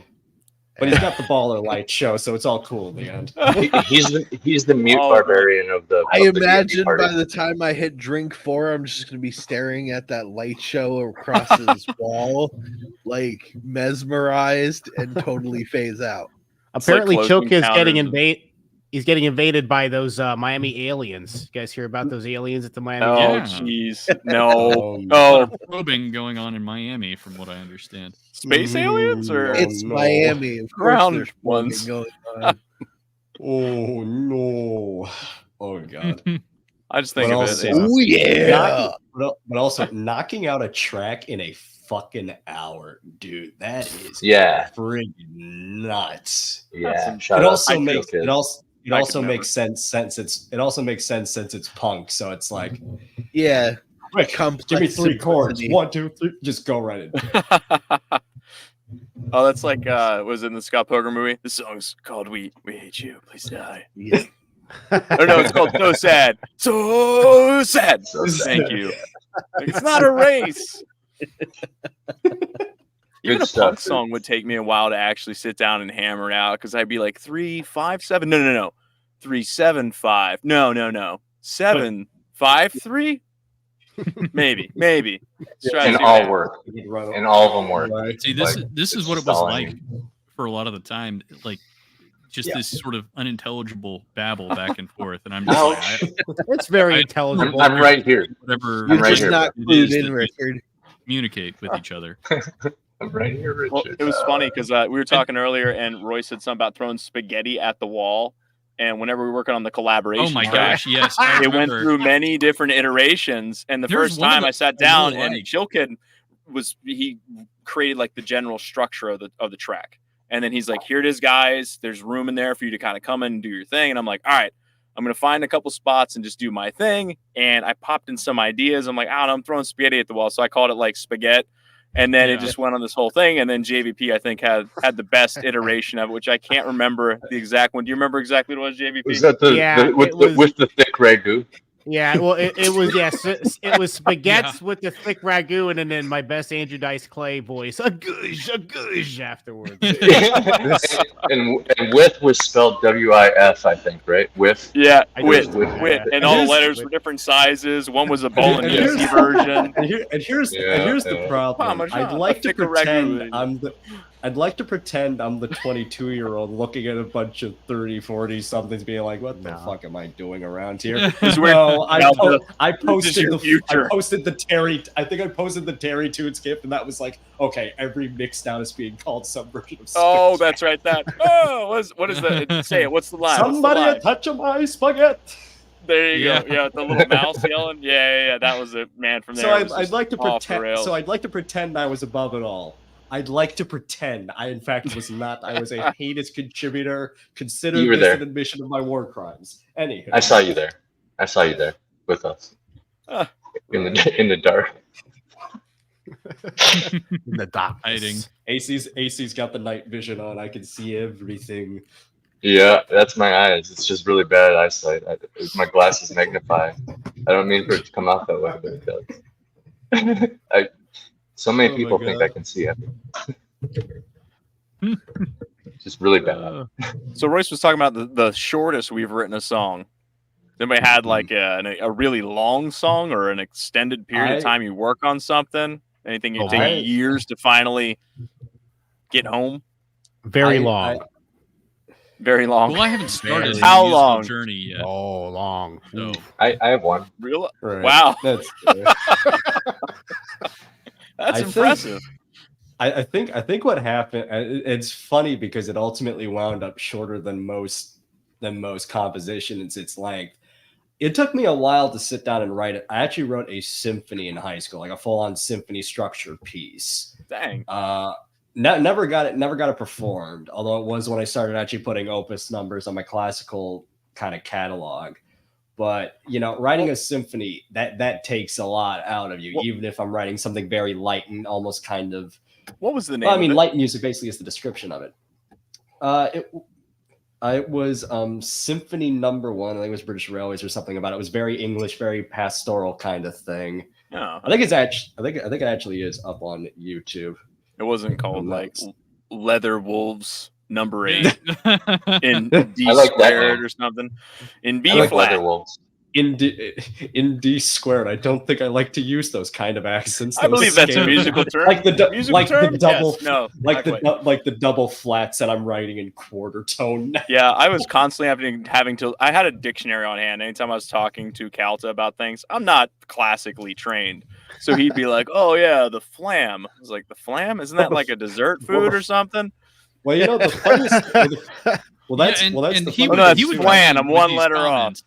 Yeah, I was gonna say I don't understand what's going on, like I said, but like occasionally there would just be like, well, there's this 1 millisecond of where your pick hit the side of the guitar. Yes. I'm like, I understand what that is. Man, And he was like, yeah, there's like 0.2 milliseconds at the end of that. You need to clean that up. And I'm like, Christ, Jake. I mean, As all good producers should. I was Richard, listening I'm to that so saving hard, you I'm like- money, valuable money. Was that my couldn't hear solo it. you I were couldn't bashing? find it. I couldn't I don't hear it. I'm remember like, who I it don't know what was, he's but talking I about. was I'm not weighing in. I can't hear it. Well, I got. Picks. I Don't you thought on guys that. hear It's the like- picks? It's scratching. It won't stop scratching that millisecond. Right. There's no I pick. feel like It's it's- just you, man. It's like you need that mindset of being able to receive criticism if you want to achieve your vision. You know what I mean? And it's like we're all getting together to collaborate. And the real secret to like music and even writing novels, whatever stories, anything really in life is just like make what you love. Like what it's more than like saying just make what you love, right? 'Cause it's like, oh, I'll just write a sci-fi book because I love sci-fi. But it's like, no, like make a sci-fi book that you would literally read. Make that metal song that you would jam all the time, that you want to hear. And that's how it gets done. So like when other people criticize it, like you gotta welcome that. That shit's gold, dude. Like there's so many people where you can show them something and they're just like, it's cool, man. I like it. Or they're just like, I'm not really into that. You know what I mean? And there's like no you suck. They push you into the mud. They're like, you're a bad person because this song's bad. yeah, exactly. And so yeah, just having that open mind, You should feel take that. criticism. Yeah. And like welcome it, man. I almost get invigorated when Absolutely. when it happens to me. I'm just like, yeah, tell me more. What else sucked? Like, Absolutely. tell me more. Tell me more. I love it. And they have another Whip song. me harder, Tell me master. Whip me Yeah, harder. right. Yes. And that is. Yes. that I write is bad songs on invaluable. purpose. No, but like, dude, it's stuff like that. Like it's stuff like that. When you get people like, yeah, I'm not really feeling it. I'm just not feeling it. They're just like, Yeah. why? What the And the fuck does bad that part is, mean? Yeah. Well, Yeah. no, dude. Like, what do you mean you're not feeling it? Like, I poured months into this one song. What are you talking? Like, and there are, and that's where you have, as a musician, you become an interpreter, and they go, well, I mean, I like the guitar, I like this, but I just didn't really feel. It just didn't punch me in this, and they give some arbitrary thing, and you're like. Yeah. Okay, now I have to quantify that into musical talent that I don't have. Like, It's not exclusive to musicians. It happens Dude. in all the creative No, of sides. course. things, I mean, man. no, Yeah, of course, but I just didn't feel it. And we're like, Yeah. that's the one thing that I'm like, okay, I need more than I just didn't feel it, please. Yeah. I mean that's also why I was kind of lucky when I was going through kind of like the latter half of high school, is that I was able to have like some pretty solid mentors who would go over comments and be like, yeah, no, I see what you're doing here. Orchestration seems a little odd. Maybe instead of this, try this. I like this melodic line, but the voicing's strange. And, just kind of all those things. Plus I had, I'd be writing, little short stories for like an English class, and all of a sudden I get like really good notices, and also what the hell is this? Yeah, and I kind of like built me up and got me ready for going out into the world and all that jazz. I had a moment in and this was years ago. It was one of the last times I was in studio. I had a moment where I'd got done singing because we did all the instrumentals and we just did scratch vocal tracks the weekend before, but we got all the instrumentals where we wanted them the week before. The next weekend, it was all me. I sang out of, I think we did two either 10-hour days or no, we did a 10-hour day and an 8-hour day, and I think I sang for 12 to 16 hours that whole weekend. It was rough. And there was a line in one of the songs, I don't even remember what song it was, but I was listening to it, and the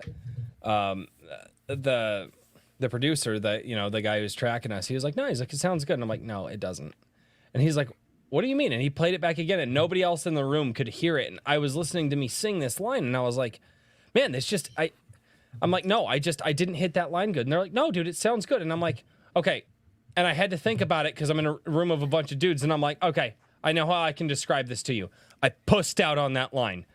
And as soon as I said that, he hit play on that line again, and everybody listened to it, and they're like, yeah, you need to go redo that line.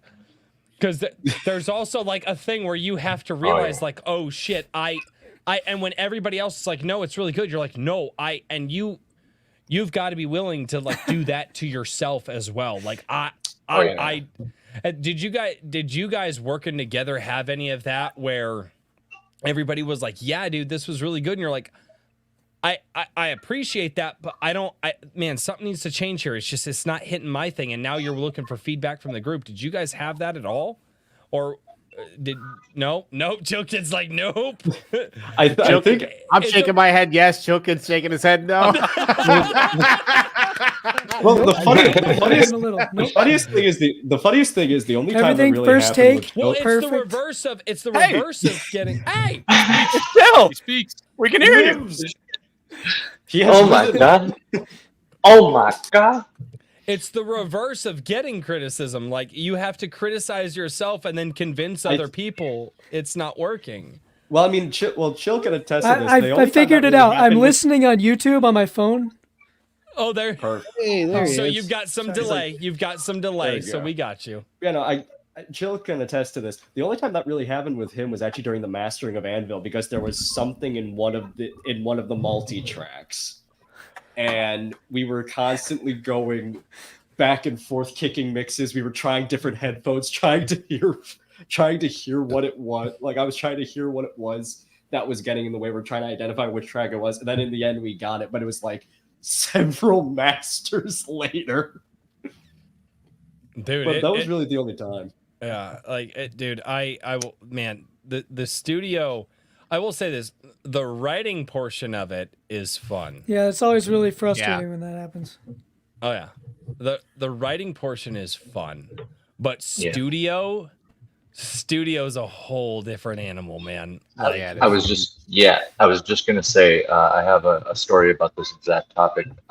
If we had all been able to spend like a week together, or even like 3 days, or like a day per song, let's say, so like a day per song, just like working on each other's tracks, it would have been this idea of like open criticism with no judgment, even harder, because like that's what the studio setting is really there for. Because like we demonstrated that you can do all this from across the country, sure, yeah, but like being together in a studio, man, there's so many, like hundreds of takes, like in my past, like being there in front of the mic with my engineer in my ears, listening to it in real time. You know, it's quiet after the take for a little bit as he listens to it over and over again. Or like, actually, no, he made me listen to it with him. I remember, like, so we're listening to the bad takes together, even when I know it's bad and I'm ready to go again. He's just like, hold on. We just need to check. You know what I mean? So it's like, he knows because he listened to you do it. He knows, and you're just like, dude. And then at the same time, I do so many good takes, and then he's like, sucked, and I'm like, wait, and it's deleted already. He just like, boop, boop, delete, and then I'm just like, damn it, dude, and yeah, so like, just nope, do it again, it sucked. Nope, try again. Hey, can you just do like a southern yell? Can you just do that? And I'm just like, I'll try. And then I did it. It's like, AC's okay. like yippee My first song ever. Yeah, that was fun. Anyway, Do some death growls, but sound like Elvis when you do them. Just make it yeah, happen. and What? his favorite thing to say was, he's like, all right, so try this, cut that out a little bit, and like really push this part because you're not pronouncing it right. And I'm like, all right, I'm ready. He's like, all right, Oh. don't fuck this up. And then he hits play. He just loves saying, don't fuck this up. Hits play. No Dude. pressure. Just don't fuck this up. Love it. I like to, Dude. to Yeah. picture every like engineer. They have an ashtray that's oversized, and it's just cigarette butts. And they're just like, do it again, and then it's just like Don't flying. fuck They're it like, sucks, don't fuck it up. They're just like flying It's- through it's- it. Dude, Yeah, but that's not a lie though. No. And then you look at the trash bin in the corner, and it's just every empty cup of coffee, and it's like 50 empty. Yep. cups. And a lot bunch of Red Bull. pistachio My- shells. How is he? My My- favorite, my Fingers favorite are all is when red. the engineer What's that about? goes, "Yeah, you don't need to come back to listen to it. Just do it again." Yeah, dude. That's No, my fuck that. favorite. Fuck that, dude. It's like, no, can I just hear it again, please? He's like, So "Yeah, it's like just- this love hate. Dude, I love that line. He's like, "No, you don't need to come back. Just sing it again." Well, I got you. Just 10 seconds, and you're Oh like, my Just- gosh. One more time, just like that. Okay, Yeah. I'll just. Okay. Right. Obviously not just like that because you didn't like it. Do you guys ever get the talking about this where you're practicing and you're like, you know, like on guitar, like soloing, shred, everything feels great. You're warm up, like, yeah. And then you hit record and it's just like, and you can't play anymore. You Yeah, like, it's dude. almost like this weird, Mhm. with nobody around. You hit record, it's like all of a sudden you can't Yeah. remember how to do the thing. I'm My glad vocals, that's not yep. just me. Yeah, it's weird. No, you're Dude. not alone. It's like stage fright when nobody's there. It is the strangest fucking thing. You're just like, wait a Don't minute. fuck this up. I did Don't that. fuck You're it like, up. when I just recorded this for my phone to listen to me, like it was perfect. And now that I'm recording it for, you know, because like that's what I like to do. And then you're like, why doesn't this sound good now? When I get really frustrated with that shit, I will like literally cut the volume of everything. Like not so that it's not there, but I'll just like bring everything down Mhm. and like isolate maybe the one good track that I have already. Like let's say I'm doing a dub, I'll isolate that, crank that up, and then like make sure like the metronome is really clear in the mix, and just like not even go with the song, more just like go with like just the metronome or like the other vocal part. Sometimes you Do you just gotta like sit down and get brutal with it, you know. Do you ever have a take that's not good enough and you want it to be good enough and you get in there and you just edit the hell out of it? Like, we're going to make this work. And then like, you keep And then- stretching it like more reverb. Let's layer it up. And it's like, it's not going to happen. No. You waste all the Yeah. time. Just be like, No, and here's why is I learned this early on. Good input equals good output. There is no so true. amount. There is no amount of do it in post when it comes to music that's gonna fix that fuck up. It's You're just right. It's all a lot of it, like over half of it, like 60, 75, maybe even 80% is just in the tracking. And Mhm. a lot more than you'd think is in like the mic quality. There's because you can only go so far, and you just need to be like clever, like Yep. where you tracked it, what mic you used, how you did it, all that stuff. Well, Right. and there are things that you can do to kind of help with that, but that's you know, you talk about mic quality. Like I've had people Yeah. ask, how many times have you guys heard me talk to people and they're like, oh, hey, I was looking at this microphone, and I'm like, fuck off, SM57, just get the SM57. I'm just doing voice work. I don't care. Just stop. Like the mic quality is important, and I know I've got 2 or 3 SM57s in this room. One that's currently hooked up, one is a backup for a reason. Like, it's so important to get good input in. If it goes in good, it's going to come out good. Right. But if it doesn't, and a lot of people think that you can fix it in post, and you can't. And I don't Right. care But how you can fucking try. good you can try a lot. You can spend days trying. You sure Ask me can. how I know. yeah, They- I don't know from they're- experience. There are some things you can cover up in post. I Yeah. think covering up is the best way to put it. You can't really Yeah. fix No. something, though, yeah. But a cover up is more, and you've got to be good or solid enough to recognize what you can cover up, and usually it's a background noise or a pick slash like you guys were talking about earlier. There are things that you can cover up in post, but if it's just a bad take or if the mic quality wasn't good, or it's just that's not a thing. I'll let you guys in on a little inside baseball from my glory days here. We paid a much larger musician to be on one of our tracks.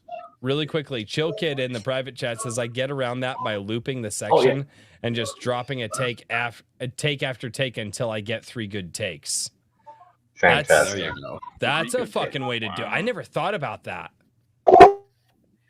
That's what I do. I'll like if I'm doing a solo, I'll do the solo 3-4 times and just cut. Yeah. If I have to cut and piece together until it sounds good. I mean, dude, do whatever you have to. That's what Billie Eilish's producer does. She for like 10 seconds of music, it's 80 takes, and he's like, "Yeah, just 80 takes, and we just cut it up." I was like, "Oh, well, that's cheating." Fuck it. I was just gonna say I can cheat too. Get after this. Yeah. Where's my Grammy or Oscar or whatever they give them people?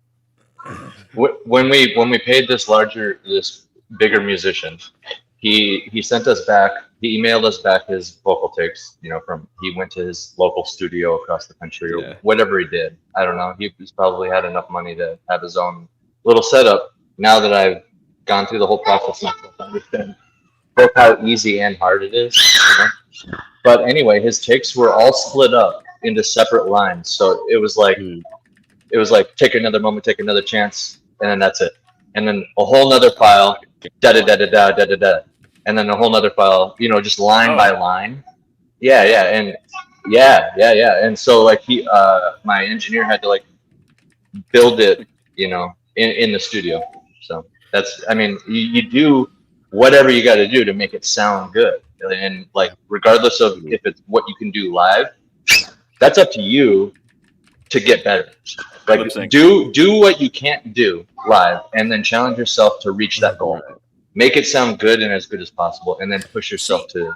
Dude, and I always thought if you were in studio, especially when I was singing, like in studio, I was always like, because I'm a singer who plays guitar. I'm not a guitarist who sings. That's my guitarist would tell you he's a guitarist who sings, but But in studio, I was always like, well, because you lose something from that live atmosphere, right? You really do. You do. But when you're in studio, it's like, okay, so in my mind, I was like, all right, so whatever I would do on stage, I would push it 20% more.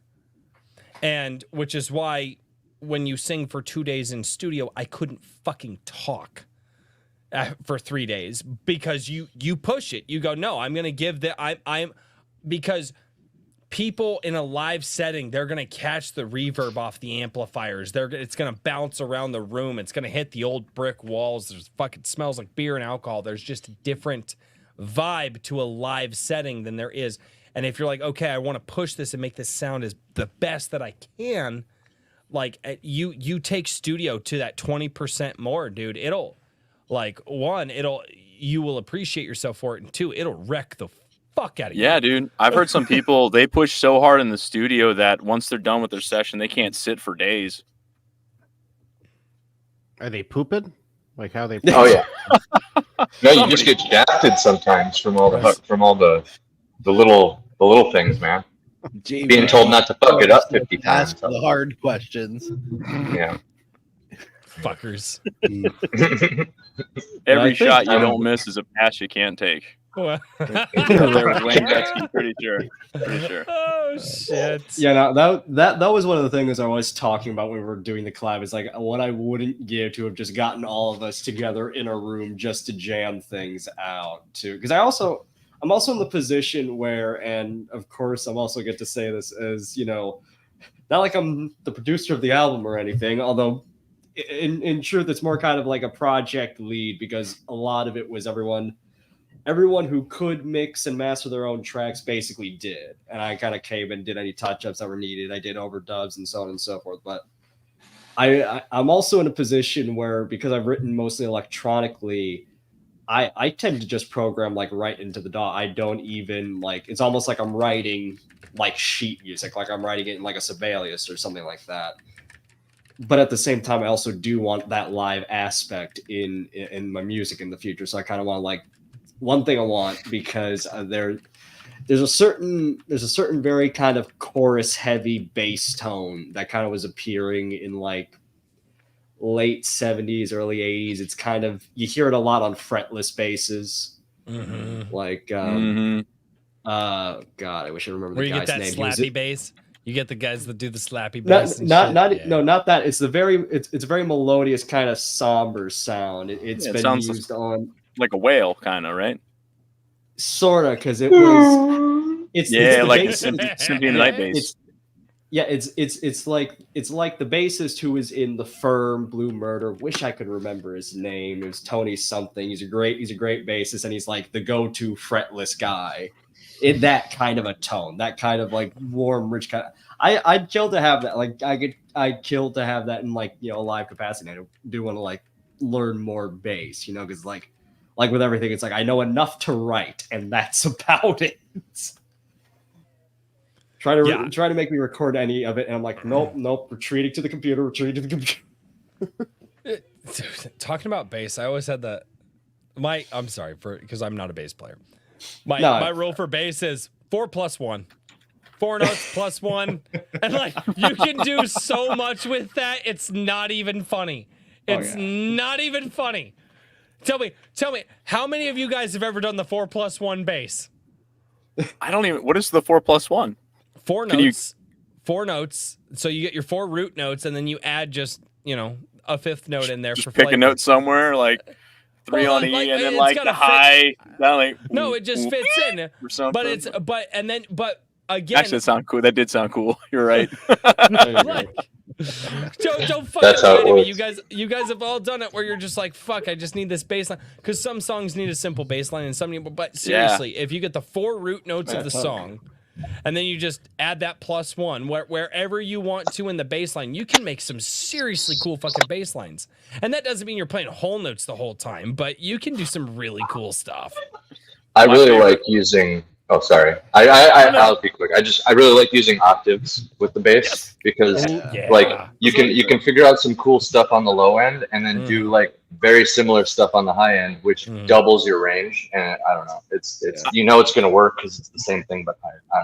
That's I like fun too. you hear it a lot in Japanese rock as well as in funk, that where you have that boom boom boom boom, and you hear it in old Nintendo music too, like Punch Out. Boom, boom, boom, boom, boom, boom, boom. It's like that bouncy where it's like the back and forth. Yeah. It makes anything sound like and that's the Phil Coulter when was you play talking it, about like this, earlier. you can't not do this when you're playing it. It just happens. It's a thing that happens. Well, especially when you do get into like the more heavy, like the kind of slap style playing, which if you want to play video game music, I mean, listen to a soundtrack like Galaxy Force 2 or freaking Thunderblade, and I mean, it sounds like a whole jazz fusion band just walked up to your arcade and it's like, are you ready to blow shit up, kids?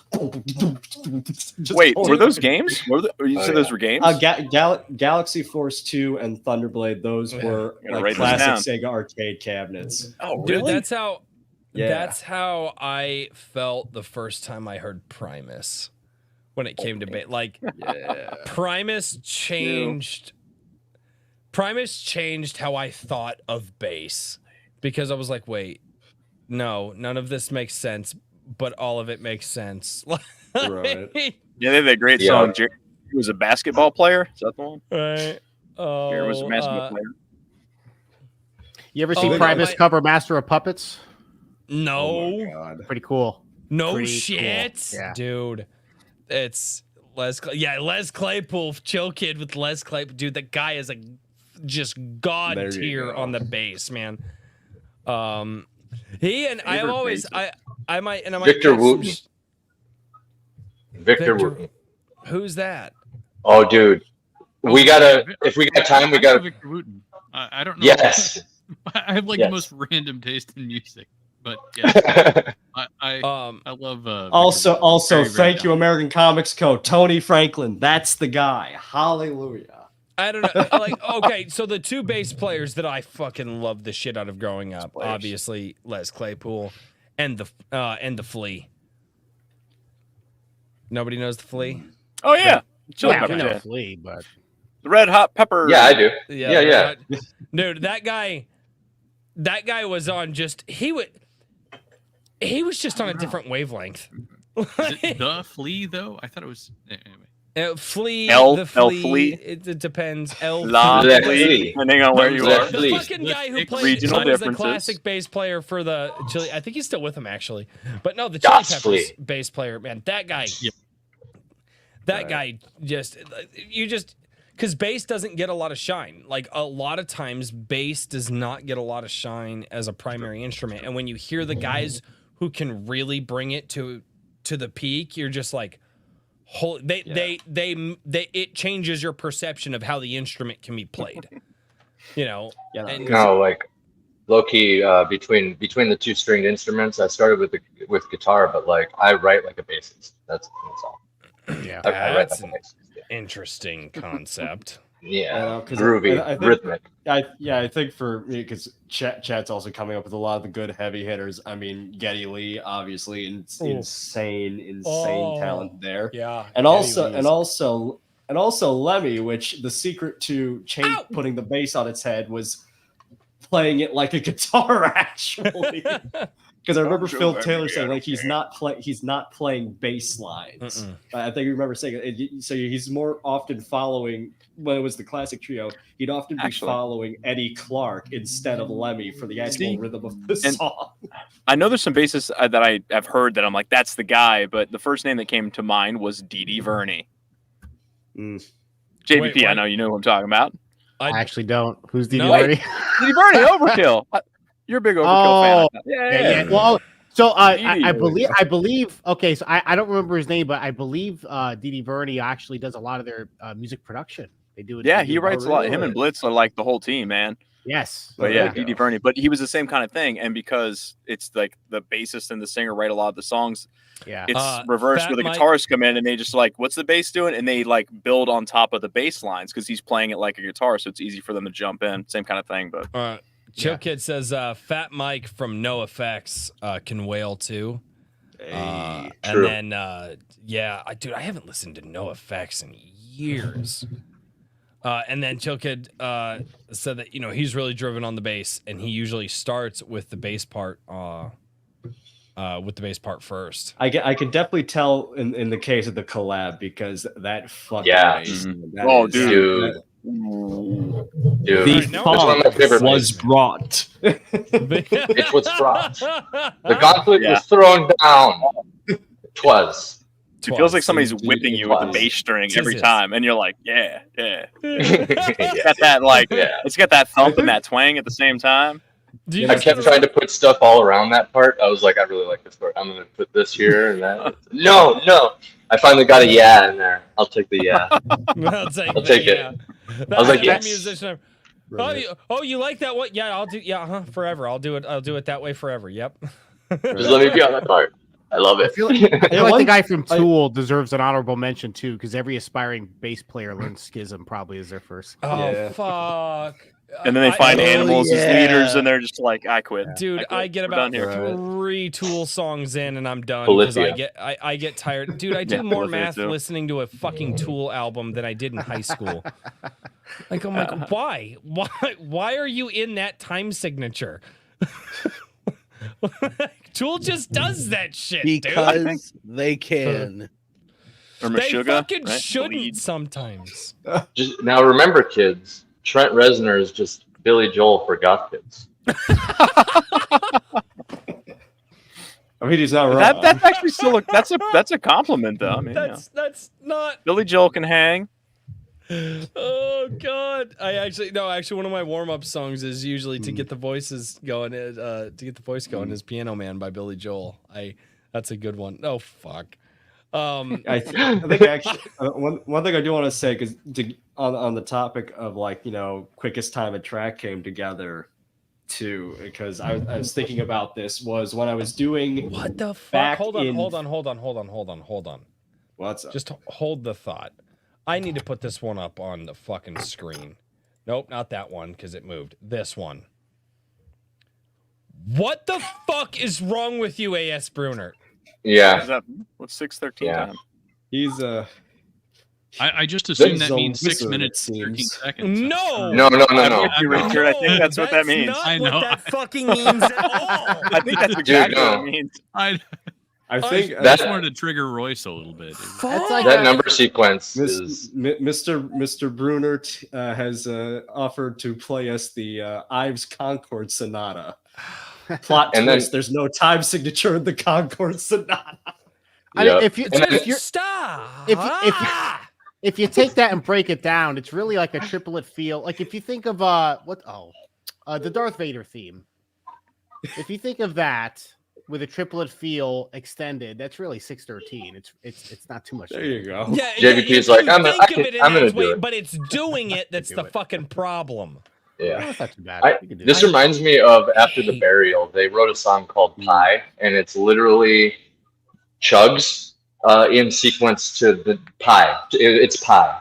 The whole song is pie. It's not sweet and tasty. It's not a dessert. No, No, P.I. fuck It's off. Yeah. 3.14, blah, blah, blah. So like 3 chugs, da-da-da, 0.1. So 1 chug, da, 4, da-da-da-da, you know? So it's like da-da-da-da, da-da-da-da-da, you know what I mean? Like, and it just goes like that for like a minute and a half of pie. What are you doing? Why? Musicians do this sometimes. They have like a goal, and they're like, I'm gonna write a song in pi. I'm gonna be 613. Fuck it. Let's do like 12, 36. I don't know, whatever. Dude, some I crazy hate number. shit. Then you get those guys that are trying to be 4-4 smart guy. asses, and they're like, yeah, I'm playing in like. They come up with something random. They're like, yeah, I'm playing in like 917 times. Go fuck yourself. Yeah. I don't want to math that fucking hard, and I've heard it too, dude. Then they explain it to you, and you're like, Wait, Yeah, what? damn. Oh, you dropped off, Then- Casey. oh, It was sorry. perfect Then they timing, explain though. it. They explain it to you. Yeah. And then you're just like, fuck, because it kind of does make sense, but you're like, that's too complicated, man. Dude, Royce, how you feel about drop A tuning? You a fan? I'm a huge fan. I'm actually a huge fan of drop tunings. Drop A. Yes. Drop Drop it. gay. It's got to be done. It's got to be done right. Drop G. But I have heard drop A tunings that are All right. somebody. There was a song that I was listening to a while back. The guy actually did. He did a drop A minor natural. It was weird. It was fucking cool as shit though. But strings get slinky when you do Yeah, that. man. That's the Like thing. Strings get overcooked really pasta fucking noodles. There's Over there. there's pros and cons to drop A specifically, and like like drop C is like the threshold. That's like where you still everything is high enough up where you can still sound like punk rock or like normal classic Yeah. rock and roll or whatever. But once you start dropping it way low to like A and G and like all that, I've even heard of drop F. It's ridiculous. But like I digress. The upside is you can get like these really powerful tracks in studio that have just unparalleled like power behind it. But then live, it just you have to be like outside of something. You have to be outside of something because live, it's just a muddy mess, and that's where you got to get clever with your songwriting if you know that's a weakness, and just do slower, simpler stuff. And then I've seen bands maintain that power live, but like, yeah, it's still a muddy mess when it gets muddy. Believe it or not, I was actually always impressed by, and maybe, and some people, and there's an argument to be said online, but Johnny Resnick, the singer-songwriter for the Goo Goo Dolls, every fucking one of his songs is in some random ass alt tuning, and the guy's written like how many fucking hits? And it's like Iris is like D D D D, and then the last two are fucking different. And like I used to play that song, I used to retune my 12 string to that, and it sounded fucking killer every time. But just all the alt tunings and stuff like that. Like I really respect guys who can figure all that out. Yeah, Yeah. So Royce, when you hear AC song on the EP, it's AC. Your song's drop A, right? Technically, it was supposed to be originally, and then you were like, I think I can do it standard, and I was like, let's see what you got, boss. Yeah. And then let's fucking go. AC song is technically drop A, but when I laid the guitar tracks down, I did it in standard E. I'll see if you can figure out how I did it when you listen to it. I never asked. I was just like, no, this is cool. This is sweet. You know? This is sweet. Because I'm a little rusty, you fucks. No, Oh. because fuck off because you're doing finger stretches and shit. No.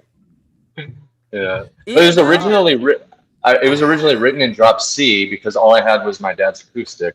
Yeah, but I intended it to be transcribed into drop A because I don't have access to some of the gear for the final stuff. So JVP over here. I agree with finally volunteered. I agree with Chillkid. Chillkid says the Goo Goo Dolls owe a lot of their weird time signatures to their crazy drummer. Yeah, they do. Yeah. Drummers are Like interesting. goalies. They're like goalies, man. Dude. Yeah. Dude, you never know what they're gonna fucking do. You just drummers are a different man. They're an animal. They are. They're different. Yeah. They're just drummers I can say legitimately just don't think in the same way that anybody else does ever. And dude, and I've met well put together like these guys were like engineers in their day job, and then you get them behind a drum set and they just it's gone. Like they don't. I'm glad dude, my last drummer was a manager at the Minnesota Railroad. He was one of the top managers, and he rode a motorcycle to work and had his own house. So we like practiced over at his place. It's like, what the fuck? And then the dude before that,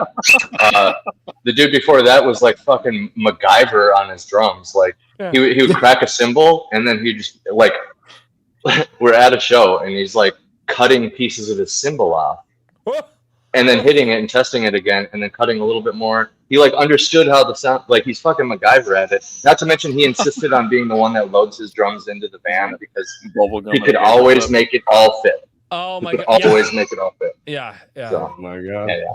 Different people. Dude, drummers are just people. They're just. They really are. There's nothing normal about a drummer. As would you believe it? I was a percussionist in another life. I just said this. There's nothing normal about a drummer. I've known many of them, man, and they think of things differently. They think of things the way that an exploding grenade thinks of shit. I feel like though, if you can find a dude that's good at drums, he's generally good at everything. Well, the funniest thing is, if you want to go back to like Motorhead, you have, the last lineup had like Mickey D for like 2 decades on end, and this is a man who could play literally these tracks into the ground with doing all sorts of time changes and stuff because he was doing all that in like King Diamond and some of his earlier work, but no, he's like, nah, I just want to play fucking rock and roll, the same speed metal shit for like 20 something years with Motorhead. Dude can do more, but he's like, fuck it, do some normal shit for once. Yeah, I mean, you might be able to make a filet mignon, but sometimes hot dogs are nice. Exactly. So it's a weird analogy. I don't know if that's right. Most major music, it works. Yeah, it's weird for this fucking show, sure. Most like I listen to, and a lot of people give me shit for this, but like still to this fucking day, my favorite band growing up and still to this day is Nickelback. I'm unapologetic about it. I don't give a shit. When I heard when they took a break for a little while, Daniel Adair went and did a side project and was like, hey, I get to kind of open up here a little bit more than I do with Nickelback. Come check it out. I was like, all right, cool. So I flipped over to that just to hear it, and I was like, holy fuck, this guy's a god. Like, blew my fucking mind that dude could play the drums like that. And I was like, holy shit, no wonder because when you find a good drummer, you don't let him go. And it's like, no wonder the guy was in Three Doors Down and then transferred over to Nickelback and then's been on multiple platinum albums, and they don't let him go for a reason. Yeah. Like, the guy is just that. I was like, wow, like, I genuinely impressed. Like, you don't hear that when he's playing with Nickelback at all. Like, it was his side projects where he gets to kind of open up and do his own shit, and I was like, wow. I thought you were gonna say G.G. Allen was your favorite band at first. Oh god, Jesus, no. So you said Nickelback. I was like, okay.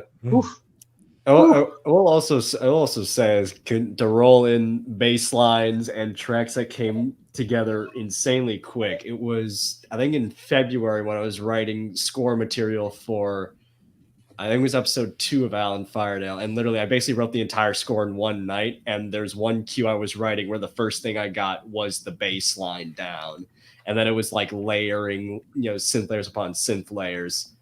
But then also, and I believe Emily can attest to this because he actually listened to the episode recently for me just to go over a few things. But there's a piece in it, the cue's called Golden Cloud Song, and that was one of the things that I wrote, like, that might have taken me only 30 minutes to write that piece. And it's this beautiful, like, old, like, golden age Hollywood sounding melody, but like on like this whistling flute kind of thing, because it's meant to be Cynthian, weird, and have a kind of a slight like Native American tint to it, a little bit of like the native flute kind of sound. And I'm writing this, and there's like this giant smile on my face where I'm like, this shit should be in Ben-Hur, yet it's going in this dinky ass show. What the fuck? It's such a good part of that episode, though. Like, everything else kind of drops out and the music takes center stage. That's really cool about the your audio. What do you call them? What do you call those productions? Audio stories? I'd say audio productions. Audio productions, if you will. APs. We'll call them in the industry, but go on. We'll work our way around to a name here in a minute, but this will work for now. Yeah, no, but that score literally, I was up till 1 writing that score because I was basically in love with everything I was hearing. I did like 3 different arrangements of that track alone. I was working on that. The bass part became this track called Silver Caves that was used as like the build up to the climax. And just what's also interesting too, and this is the film score element, is that I will literally start hearing melodies and ideas, and sometimes in the episode file I'll just pull up a bunch of VSTs and just write the score right then and there into the track. Or I had one moment, and it was the first time it had ever happened to me, where a friend of mine asked me, hey, would you be interested in scoring the short film I've been working on? It's a bit of a passion project of mine. I'm like, sure. Sends me over a rough cut, and literally as I'm watching it, I'm like, I hear the first motif, and I'm sitting there writing it down on a piece of paper so I don't forget it while the film keeps going.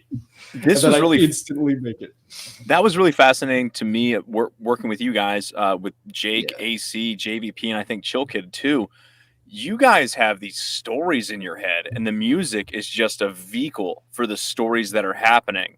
And the music plays, and I can kind of visualize, like, yeah, this is the part where, like, the wizard, he's, like, doing this thing, and this guy comes in, he's evil, and then the hero comes in, and it's, like, all this stuff. When I write music, I'm like, that riff sounds nice. That riff also fun. I hear you guys, I'm like, oh, man, I need to, like, start thinking about stories or something. I don't know. No, that's how I wrote, too. Like, I always wanted to tell a story in a song. Yeah, you too. There you go. You guys are all storytellers. It's interesting just how similar the music and the storytelling, how it is truly like that. I mean... Yeah, and it's that's how the first stories were told. And if music doesn't fit the story, it's not good.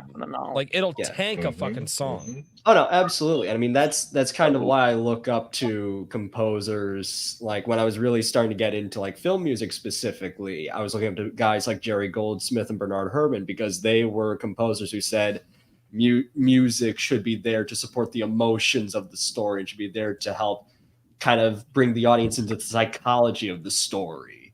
And, I ultimately kind of adopted elements of some of their styles, more Bernard Herrmann than anything else, because people just don't write like him anymore. So it's like, it's almost kind of a lost art of his sound, his, use of motifs and stuff like that.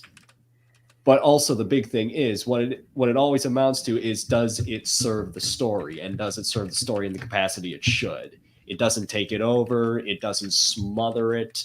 And, Golden Age, Mickey Mouse, or whatever, it convey the psychology, the emotions of what is being, discussed here. And that's why I really fell in love with that piece, Golden Cloud Song, because it is wistful, it is longing, but it's also soothing, and it just fit that moment perfectly like a glove. I think you and JVP are really onto something too with that marriage of those two things, where the music is such an integral part of the story. You with your audio, I mean, JVP, you guys both do that. I think that there's a market there, I think. No, and the thing I love about Right Stare too is that I can look at it as a classical composition. I can see where melodic ideas are being, brought back in, are being done theme and variations. And there's a lot of and the way the track moves from one piece to the next, and it all feels natural. It doesn't feel like, oh no, now we're doing this thing because it's cool. Now we're doing that thing because it's cool. There is an ebb and flow, and there is something that's just incredibly satisfying about it. I think my favorite part is the march towards the middle of it when you guys get to listen to it. Like literally, I was conducting that because I'd done a little conducting in like high school, and I've done more just kind of guesstimating because I don't have sheet music in front of me, listening to like classical compositions and kind of like doing the 4/4 timing on it. And I was literally sitting there being like, yeah, no, I can conduct this in my sleep. I can hear the timing of it all perfectly. And we were joking about 2-in-1 call. We were talking about the big thing is you're always having to give cue. So it's like, make sure you give it to the cymbals, not the goddamn clarinets. not the clarinets. You guys stay quiet. Shut up. Then you are we gonna go through and listen to some more of the album? Is there more of the album to listen to? Yeah, there's like a bunch of other songs. Technically, right now, the only thing that we've got up, aside from Power, is what's on the Anvil #3 and First Strike trailer.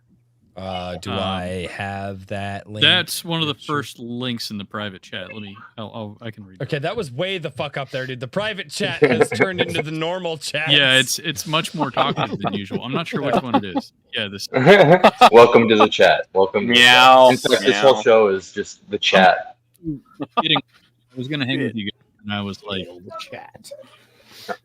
I was just curious about the song. Sorry about my son. You're good. Don't apologize, dude. It's babies. He likes metal. He's got that voice, man. Train that thing.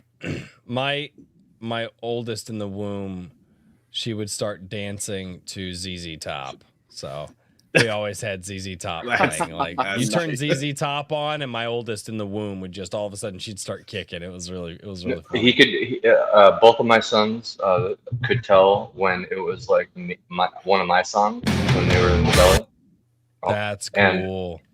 And his he like gets quiet when he likes metal. I'm not even kidding. His favorite song, he just shuts him up. But anyway. No, I get it, dude. It's great. Yeah, I love it, man. I could probably tell the story a little later when we get to super chats, but I'll never forget the first time I put on the music video Hound Dog, or no, I'm sorry, Jailhouse Rock by Elvis. Like, my daughter, my daughter, when she was 2 years old, all she wanted to watch was Elvis. Every Elvis music video that I could put on, and she just watched him, and I was like, wow. That was like, dude, Elvis, it's a whole thing, but like, that was the first, like, that was in a time where they were trying to brand like popular music, if that makes sense. And they were experimenting, pulling things in. History. Oh yeah. So Elvis was targeted at like young ladies. So like, I've heard this before actually, where people will play Elvis specifically for like their young daughters, and it is crazy. The visceral reaction. I don't know what it is about freaking Elvis, but my daughter mom also enjoyed Elvis whenever she was real small. Yeah, I mean, I think I'm telling you, it's engineered. I'm telling you, 2, 3, something like that. Yeah, dude, we haven't played it for her in a long while, but I don't think my daughter would be into it now. But when she was a baby, like I never understood it because my mom grew up in that era. And then all of a sudden, like, I didn't understand. I was like, oh, it's Elvis, like, you know. But then I saw my daughter, like, could not, like, I mean, she'd be having a 2-year-old. They have their tantrums. And I literally just cue Elvis up, cast it to the TV, and bam, tantrum over. I mean, as soon as I was. It's music, man. Weird, dude. All right. It heals. This is the Anvil #3 in the First Strike EP trailer. Let's go!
Oh, dude, that's so fucking great.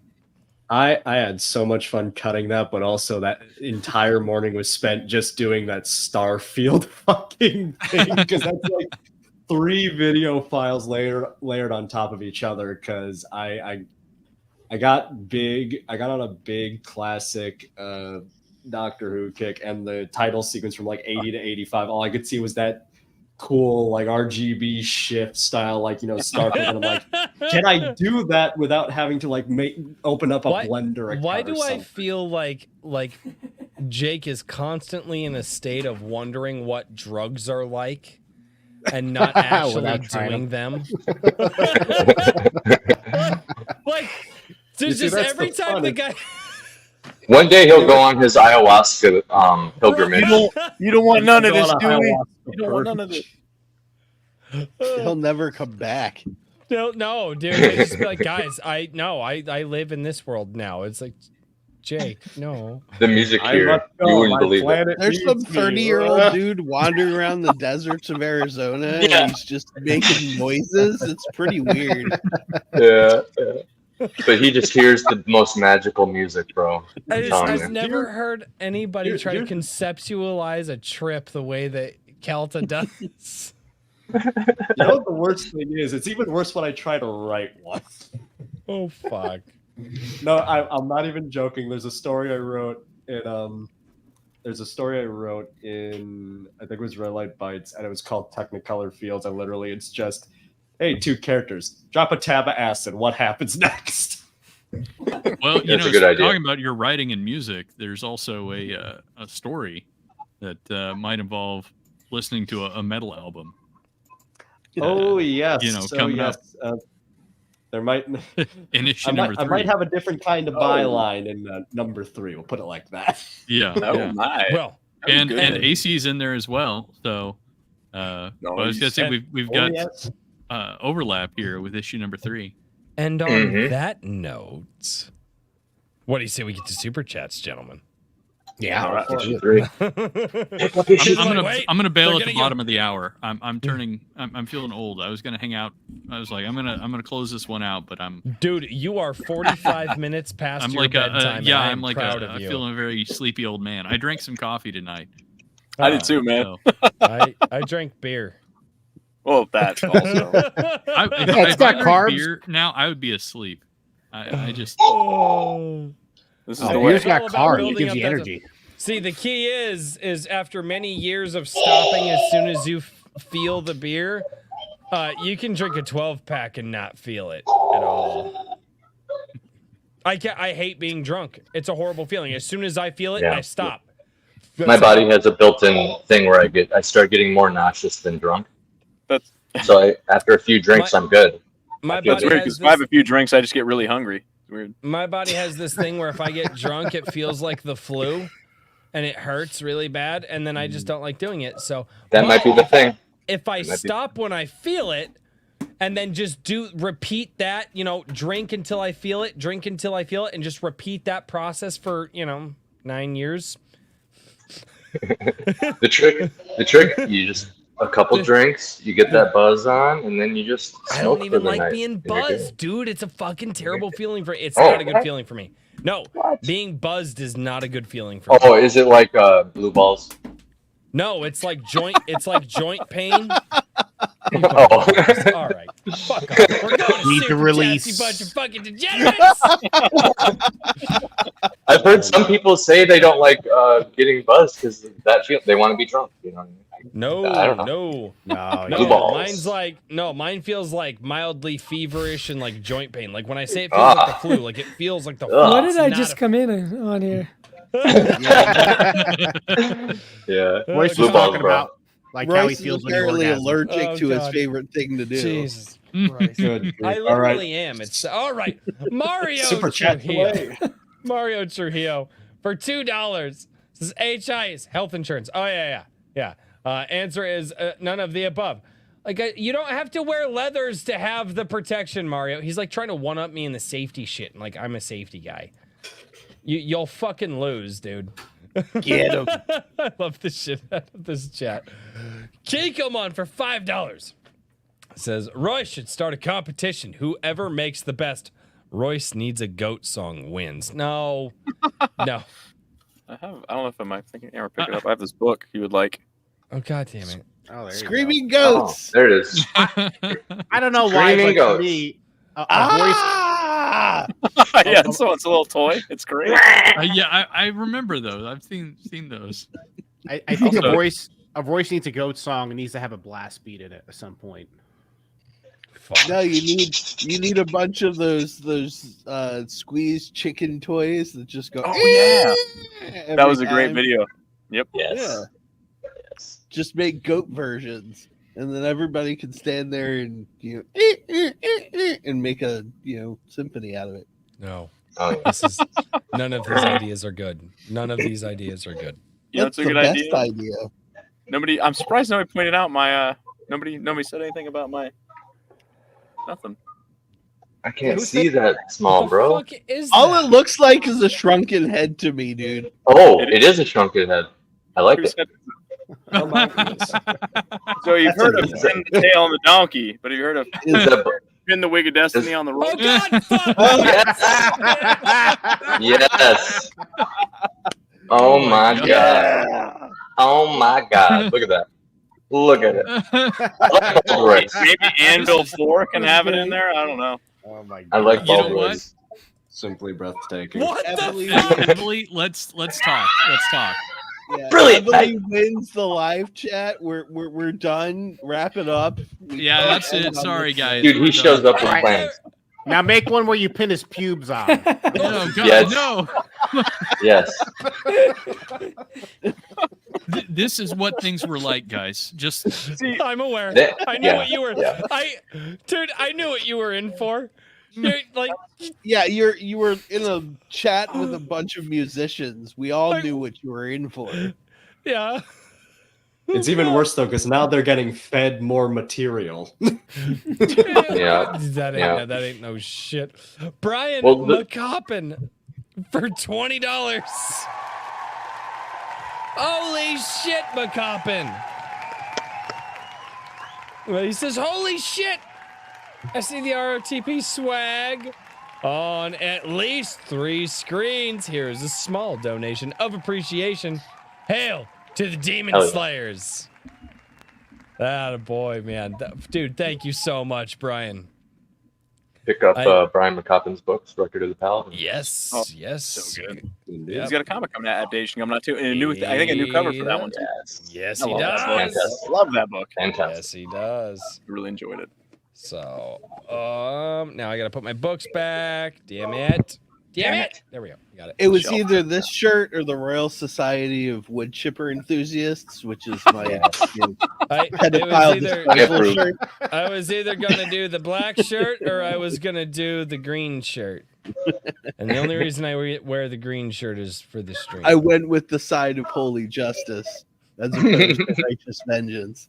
There you Yes. go. I like Righteous Vengeance every now and then, though. brother. Kikomon for $2. And this was saying hello to another chat member, but he says JDA, JDA, JDA, because John Della Rose came in a little while ago. So Yeah, that was pretty cool. always awesome to I haven't see seen John. Hell yeah. We have Hell yeah. got. I just need to like. I'd message him like, "Hey John, just let me know when you want to be on the show." And I think he's too busy. I need to just be like, "Hey, here's a date. Be here." Because we have not had John Della Rose on this show yet, and we need to have that guy on. I like that the celebs Also- come and lurk. I know. Yeah, it's cool. I keep waiting for Doug Tenaple to pop in here. One of Wouldn't his that be a co-hosts has actually coup? showed My up. Mandy God. Summers. Mandy Summers does streams with Doug Tenaple, and Yeah. she's popped in a couple of times. Yeah, he's So- in a lot of the same circles. They lurk. They like us. They just don't want to admit it. It's fine. Some of them do. And or I'll get messages from some other people that are like, dude, you have no idea the people that are watching your show. And I'm like, who? And they're like, I can't tell you. And I'm like, what the fuck? What are you? I can't tell you the idiots name, about? but the people, frankly, you would know who they are. They're No, fantastic. They love your The show. best just people. like- Very fine, like- Finn. Yeah, Only get the it best up. people. They love the wig. The Dude, greatest I've been wig. said that shit Fantastic about wig, by part. the way. No, fuck off with your fucking wig shit. That fucking pin the fucking wig on the Royce shit. That Fuck you, and I want it. I want you to mail so it to good. me, Evely. I will. I got hang it on the 5 wall. Below. It was at 5 Below. It was a whole bucket full of them. That's the real troll. Royce faces. You know what? There That's the will be ultimate a whole prank. bucket of them somewhere. At some Somewhere, point. for sure. Bring it. Definitely not. Iron Age Grass barbecue. idea. What we'll do is we'll make sure we get the drunk people. We'll blindfold them, and then they have to pin the wig on the Royce. Yeah, let's do it. You're gonna for Let's the do Iron it. Age barbecue. You're gonna have to do like the thing that the comedy clubs do, where everybody has to put their phone in that bag, so they don't have access to it. No pictures. No Actually, such that's- Cell luck. phone bag.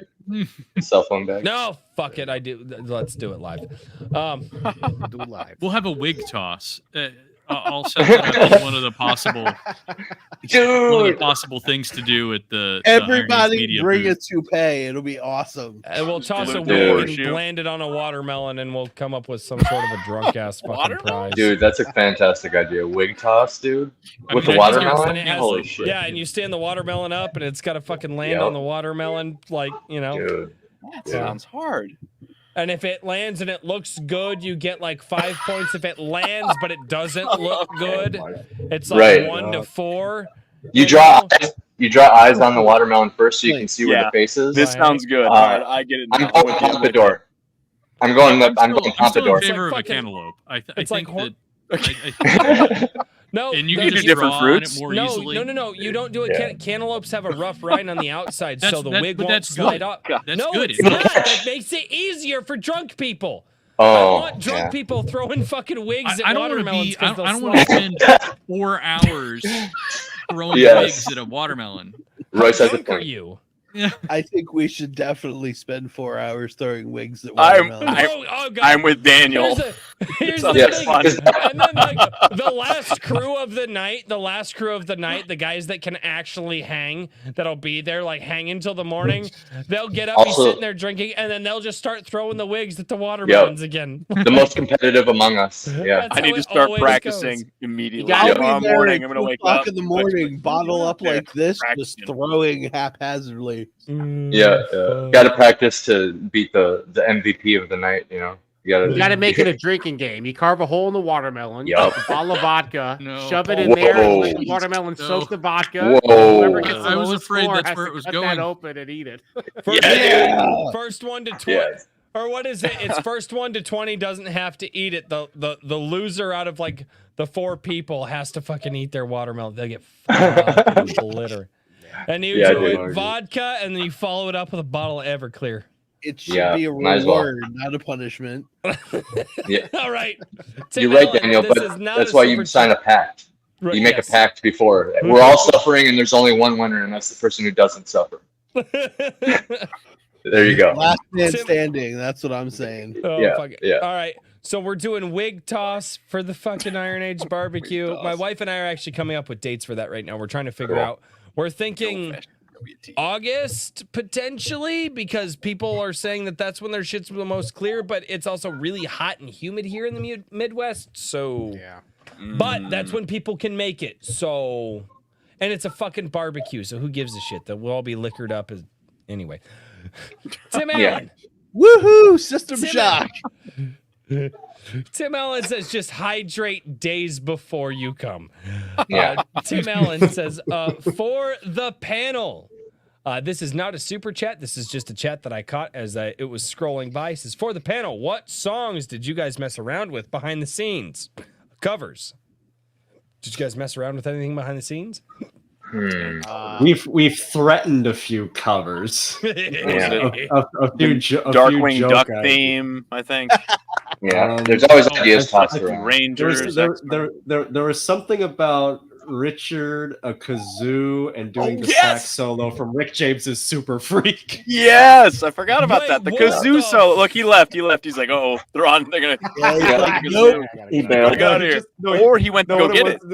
Live performance. He went to get the kazoo. Yeah, Yeah. get your kazoo, Richard. No, he was joking about doing a kazoo solo on the collab, and I'm like, can you do the sax solo from Super Freak? Yeah. Yeah, no, we're gonna throw that in. Yeah, the Richard Easter egg. The Richard Easter egg.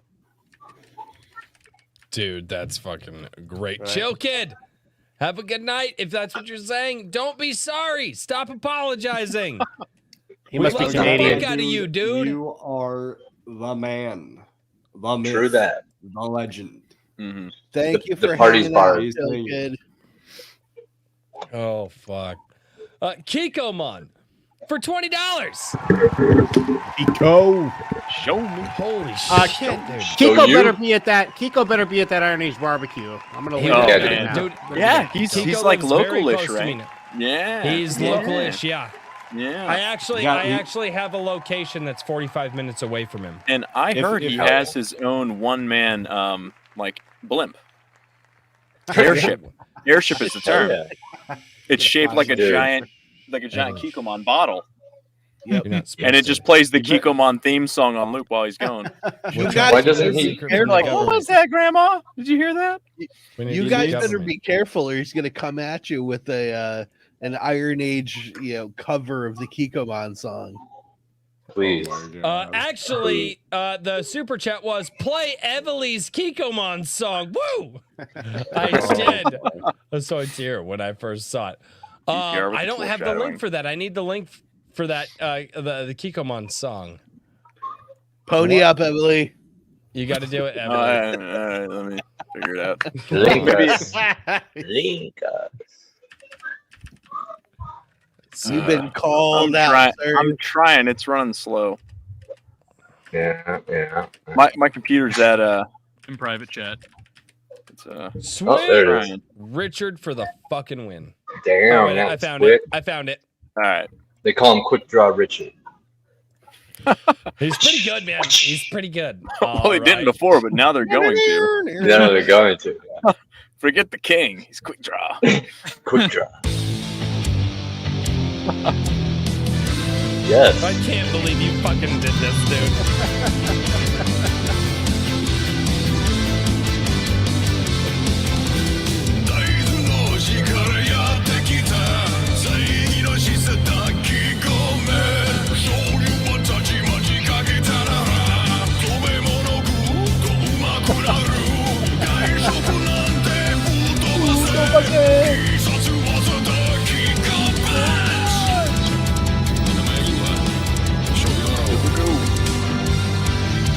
Brace the shoulder pad.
I cannot fucking believe you did that, dude. That's so fucking cool. The only thing that video is missing is the cat as like Oh man, popping yeah. up every There's, once in a while.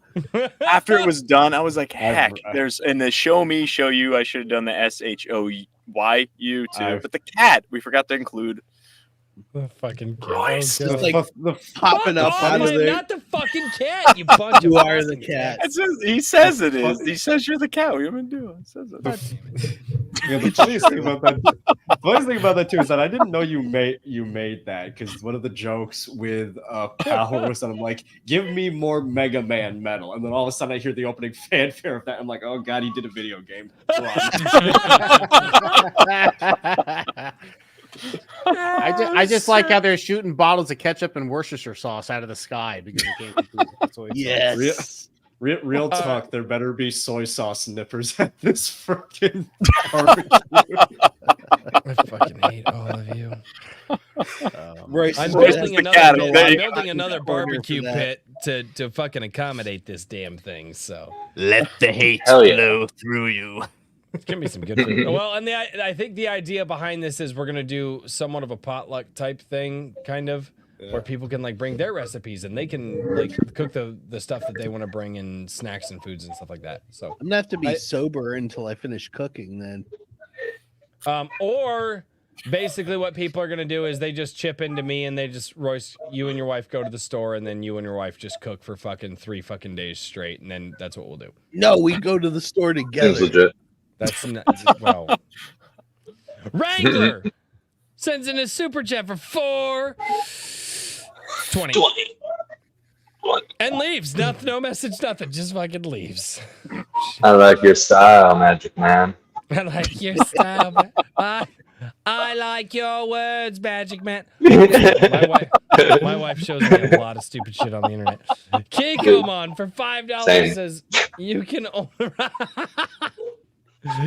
only conceptualize a song that quickly when you are deep in love, like Royce's Middle Eastern background. Wow, and thoughts of goats. Fuck you.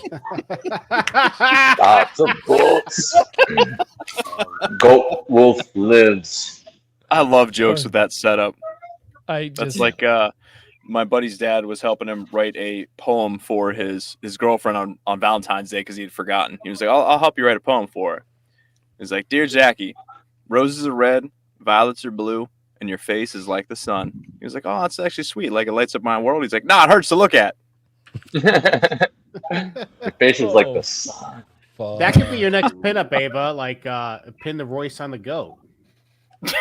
Ooh. God damn it. No, we're not even going to start that shit. It's like a chibi Royce. Fuck that. Oh, Yeah, I like know. a really Remember super- to put the fucking links for all I you can guys picture in the that. description and below. So, you know, I did that. The links in the description below. Oh, fuck.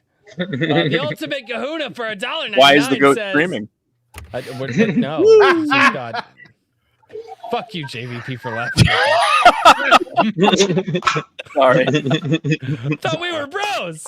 Yeah, it was funny as fuck. Hey, what do you expect? I defended you with the goat stuff, and I still will. But funny's funny. Funny is funny. It's funny, yeah. No such thing as friendly fire on this stream. Fuck no. Friendly fire is a way of life. What are you talking about? The ultimate kahuna for $1.99.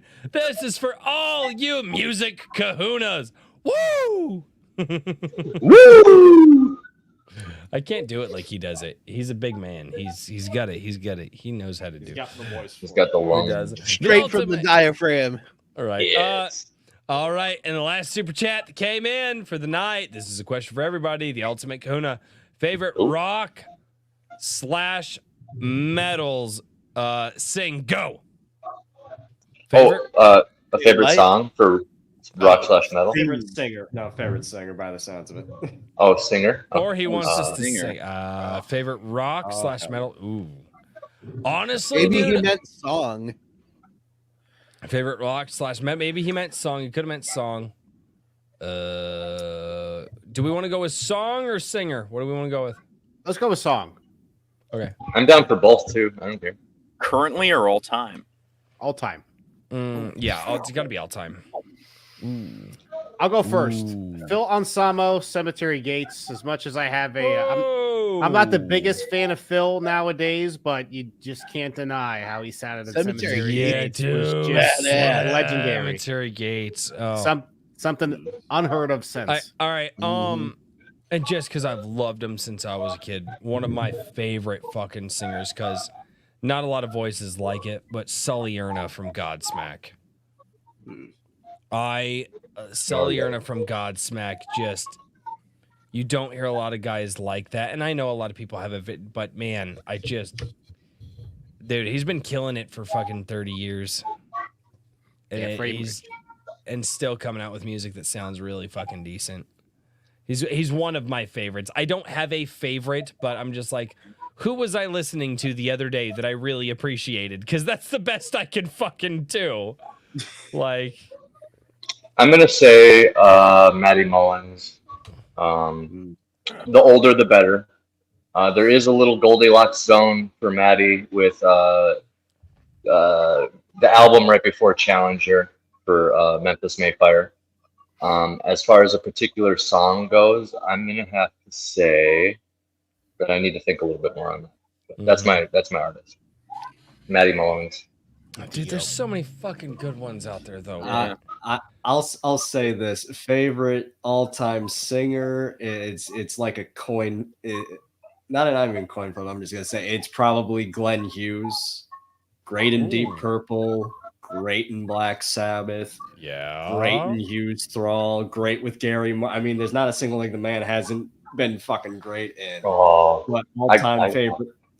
But all-time favorite metal song is it's got to be Stargazer by Rainbow, because they're very few tracks can be that long and hold like your attention for the full length. It's like an 8+ minute track, and I get lost in it every time. The only other tracks that do that for me are Megalomania by Black Sabbath, which is nearly 10, and Kashmir by Led Zeppelin. Oh, fuck off, Yes. dude. You didn't even say Greengrass and High Tides. Are you fucking kidding me?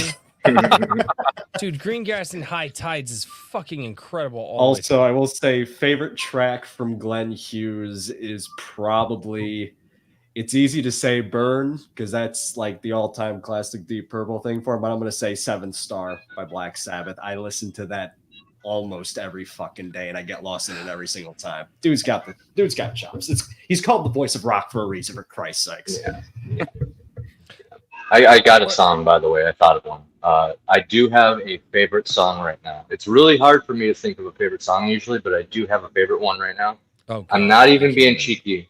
Royce, I'm not even being cheeky. I swear to God. I swear to God. And this was my favorite song before any of the jokes, okay?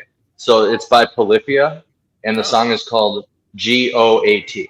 Oh, yeah. And I think it's like about being the best, you know? But Great track, man. So, Dude. oh, dude, it's fantastic. There's no vocals on it. And if you want to talk about some killer bass, bro, they literally take turns. The band does, each instrument. They got their like godly lead guitarist or whatever, their bassist and their drummer. So they all like take turns doing their little solo, and that's the entire song.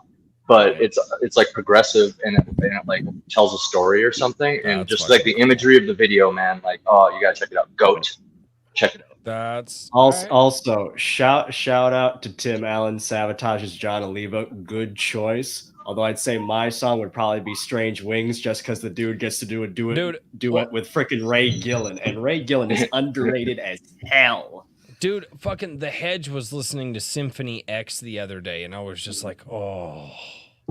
I couldn't get into those guys. They had a couple good songs, but not my bag. The progressive metal stuff, I feel like I struggle with it, which goes back to what we were talking about, the weird time signatures and things of that nature. I got to go with Bjorn Speed Strid of Soilwork and Night Flight Orchestra, and also Donna Canone, my number one favorite singer. Keo from Durangray. If you've never heard Keo, really go all out. That dude's he's a nut. The noises he can make, like a hawk taking off, he can sing, he can do the gutturals. It's wild. Hell and yeah. the guy's like this tall. I love Durangray. He wears no shirt, and he has like Adidas pants and Adidas shoes, and he has this little platform, and he gets on there and he'll like tear his face open. Guy's nuts. Wild singer, amazing. Andy Derrick, Halloween, great power metal single. I got to go with Johnny Craig from Dan Scott and Dan. Very and then good. favorite songs probably ever. I got to go Embody the Invisible in Flames from Colony. Oh, my wife would love that. Go on. And I do that opening. Oh, so tasty. Dude. And then I got to go with Like the Average Stalker, Soilwork, Predator's Portrait. That lead at the beginning with the bass doing its own. Forget about it. Gotta love it. Gotta love it. Oh, fuck. So there's like a whole album worth of banger songs. Pretty much. Pretty much, man. That's not even a fucking lie. Oh, and a bunch of really talented I have to singers. go with Manowar, Brothers of Metal. Hell yeah. Dude. There we go. Classic. Yeah. Bands play. It's ballad. It's fucking Manowar. metal. It's amazing. Oh yeah. Yeah, I don't know. I know too much music. I know way too much. I've never. Well, here's the problem: is I've never been the type of person that'll just. I only listen to one style of music. I listen to everything all the time, and it like when people come over to the house and have like music on while I'm barbecuing, it like fucks with them because they're like, wait a minute, that's whiplash and a fucking half. Because I go from classical to 1940s to fucking gangster rap over to fucking country, and they're just like, okay, you need to fucking pick a genre. And so I'm like, fuck it, I'm good. And they're like, K-pop? yeah. I have not. I will say this. Generally, there is a song in every genre that I can find that I really like. I have not found one in K-pop that I like yet. Well, is there going to be one there? Probably. But as of right now, I haven't found it. I'm just imagining you listening to hundreds of hours of K-pop searching for Yes. song. No, that's not how it works. Usually how it works is like, holy fuck, this is really good. Like, But it's how I'm visualizing it. Yeah, well, fuck off. Hey, Royce, Actually, do you have Ace of Base in that playlist you have for barbecue? No, I don't. I actually need to fucking add it though. He has not. Only You need to add it. I will add it specifically because you fucking said it. Yes. And ABBA. His eyes are not open. That and the fucking Venga Boys. Now that I think about it. Oh god. Oh, you gotta add some snow. You know Was what that the snow Six is? Flags commercial? No. Informer? You don't know? Yeah. I'm showing my age here. Yeah, there you go. All right, Kiko on for $2 says favorite song by Sabaton. I'm gonna go 40 Soldier of Heaven. Yeah. I don't think I've ever fucking listened to Sabaton. Yeah, I need to listen I to more haven't either, Sabaton. dude. Don't worry. Heaven's badass, though. Well, I Royce, am you said you like Nickelback. Do you have a favorite Nickelback song? No, I actually don't. That's why they're my Oh, favorite damn. band. Is because Yeah, every hell yeah. song that I've listened to by them, I'm like, no, they're all solid. They all have a unique take. It's but I've been listening to them for fucking a long time. There are days that there are. I will say this: as far as because I grew up in the early 2000s, the album that I felt had the best mix on it from start to fucking finish, and I listened to it cover to fucking cover. And I loved that album when I was in high school, was the All American Nightmare album by Hinder. Oh, They came out swinging for sure. They did, but there was something big. Dude, that album had every different style, every different emotion that you could think of in an album on one fucking album. And they ended it with just a fucking hilarious fucking track. And I loved that album and its flow from start to fucking finish. They come out with the sex, drugs, and rock and roll style songs. Yeah. They come out with the songs about looking at yourself in the mirror and who the hell have you become. They've, the songs that you remember the days back, the back in the day with the boys. And I'd like, Put That Record On is my favorite song off that fucking, but that album, cover to cover. This is like right at the tail end when albums weren't becoming a thing anymore because iTunes was taking off. But man, I bought that album and I listened to it cover to cover so many fucking times, and I was just like, "Damn it, these guys! They really had something here." And it was great cover to cover, man. It was fucking fantastic. Hinder kind of reminds me of Elvis in a way. I feel like they did the same thing where they, like you said, they have a little bit of everything. That's on purpose. Like, you know what I mean? Like, a lot of it was so viral. did that. A lot of the classic guys, you never knew what the next song was going to be on an album, whether it was going to be a fucking ballad or whether it was going to be power metal. Like, there were, and I respect the hell out of guys that do that, Metallica is probably one of the most famous. Yeah. Like, they're famous to do that. Well, hey, just from my perspective. No. Everything I just before the thought fucking of Black album.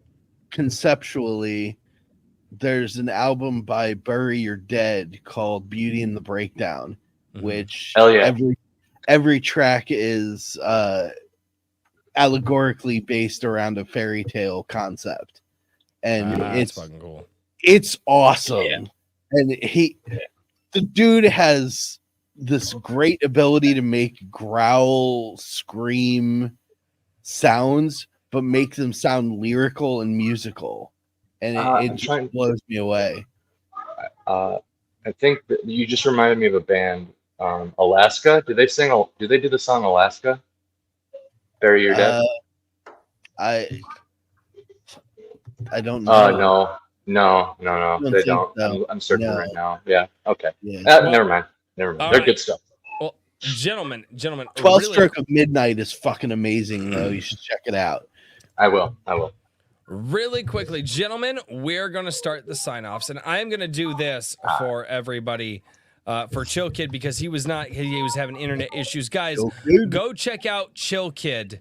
And make sure that you see what he's got to offer.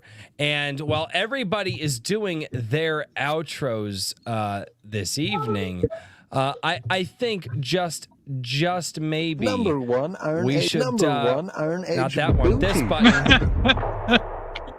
Let's listen to some Chillkid for the outro. Hell yeah. Hell yeah. Hail Chillkid. By the way, I know I disappeared for a minute, but Chillkid has a new album out. I don't know if you guys mentioned it, but he released it Try at Hard. Christmas. Yes, Links Try will Hard. be Hey, in description. Yes. It's a great Pick up album. Try Hard and then The links Chillkid. are in the description. Yeah. Get me that link so I can throw it in. They're all in the private chat. The ska recap in particular now, man. All right. It's tasty. So much fun. There you go. So, Mr. AC Pritchard, where can we find you? What do you do? I make music, I write, I talk on Twitter sometimes, and stay at home with my son. So you can find me on Twitter while I'm writing and making music and all this, at _C_Pritchard. I have free content on my Substack. It's my ongoing, like my progressive, my mythic progressive fantasy, like not progressive as in like the political term, but like progressive as in like unfolding, like there's no end plan for it. It's a all ages coming of age story about bonding with animals magically. So it's like my take on like Pokemon and like Avatar and other like inspirations, you know, that I've all rolled into my own creation. And you can find my my debut book on Amazon.com/author/AC Pritchard. That's the source material for the comic that's coming out in Anvil Magazine issue 3, which you can pick up at anvilmagazine.com. Yeah, I highly suggest you do. There's a lot of great people in there. And of course, First Strike, first of many, hopefully. Pick that up with the issue as well. And Pritchard Pub on YouTube. Sub to the pub. Come check out our live stream. I'll probably have all these guys here on at some point once we're more settled here. Cheers. Fuck Thank yeah, you. man. Thank you so much, dude. Emily Music, where can we find you? What do you do? I make music. I am on every streaming platform that's out there. Just type in my name, Evely, and you can find all my newest stuff. I haven't done any releases in a little while, but I've been working on music for a lot of different people, a lot of different projects out there. The most recent one, Mr. Daniel P. Riley, G Sedai. I was fortunate enough to be a part of that, and it's doing awesome. It's gonna be great. Go pick up a copy. Go get the books. They're fantastic. And I'm hoping to release something new myself summer for myself, but I'm working on things with a lot of other people, including one collaboration, at least, that has kind of Mysterious. fractured off from the different ongoings. So plenty to look forward to. But yeah, I also have a Bandcamp. But just go listen on on any whatever platform you're on. I still want to get back to that thing that I bothered you and JVP about a while back. But Oh, dude. Oh, yeah. Life got in the That fell off, fucking huh? way on that one. Yes. Dude. Like that was but no, dude, I still want to get back to that. I was thinking about that the other day. I Heck was yeah. like, fuck, we should do that because it'd sound killer. It would. But It would. JVP, what Yeah. do you got? Where you go? How you do? Ruthless issue 2. I don't The have ar- your fucking link. You're the one person I don't have the link to. I'll send it to you. Basically, actually, don't even worry about the link. If you search for JVP Music on YouTube, you'll find me. Sub to my channel. Twitter, J_V_P. Oh my God, too much liquor. J_V_P_Music. Not Right yet. at Twitter. That's it. That's all I have. Sub to that stuff. Ruthless issue 2, my heavy metal audio comic, is the art is done minus a couple alterations. We went to 2 rounds of proofing. The lettering's done, the video's done, the effects are done. It's going to be out this month, guys, and I can't wait for you guys to see it. We really went hard with improving every aspect of that art, and that the narration, the writing, the story, the voice acting, the music, the art, everything, and how it all gels together. Like, we really kind of revamped everything, and it's a lot. I just can't wait for it to be out. So much better than the first one. I want to release it. It's a free product. It'll be on YouTube, just like episode or issue 1. And I want it to be something that the Iron Age can just look at, spend 22 minutes, 23 minutes watching it, and be like, yeah, this is something that we're proud to say this is part of the Iron Age, and we're going to share this out. So, fuck yeah, dude. That'll be out soon, and we'll go from there. Awesome, man. It's fantastic. Mr. Jake Calta. Oh boy, going to be a little more tactical about this one. If you're curious about what I'm doing in the world of music, you can check out my Bandcamp. That's jacobkelta.bandcamp.com. See what kind of electronica and other assorted frolics I get up to there, including some of the stuff I talked about tonight. Some of the stuff from Alan Firedale you can actually find on the Alan Firedale Original Soundtrack Volume 1 there on Bandcamp. And if you also want to take a special little single that's me and Hair JVP cooked up, Wolves of Steel is also up on Bandcamp.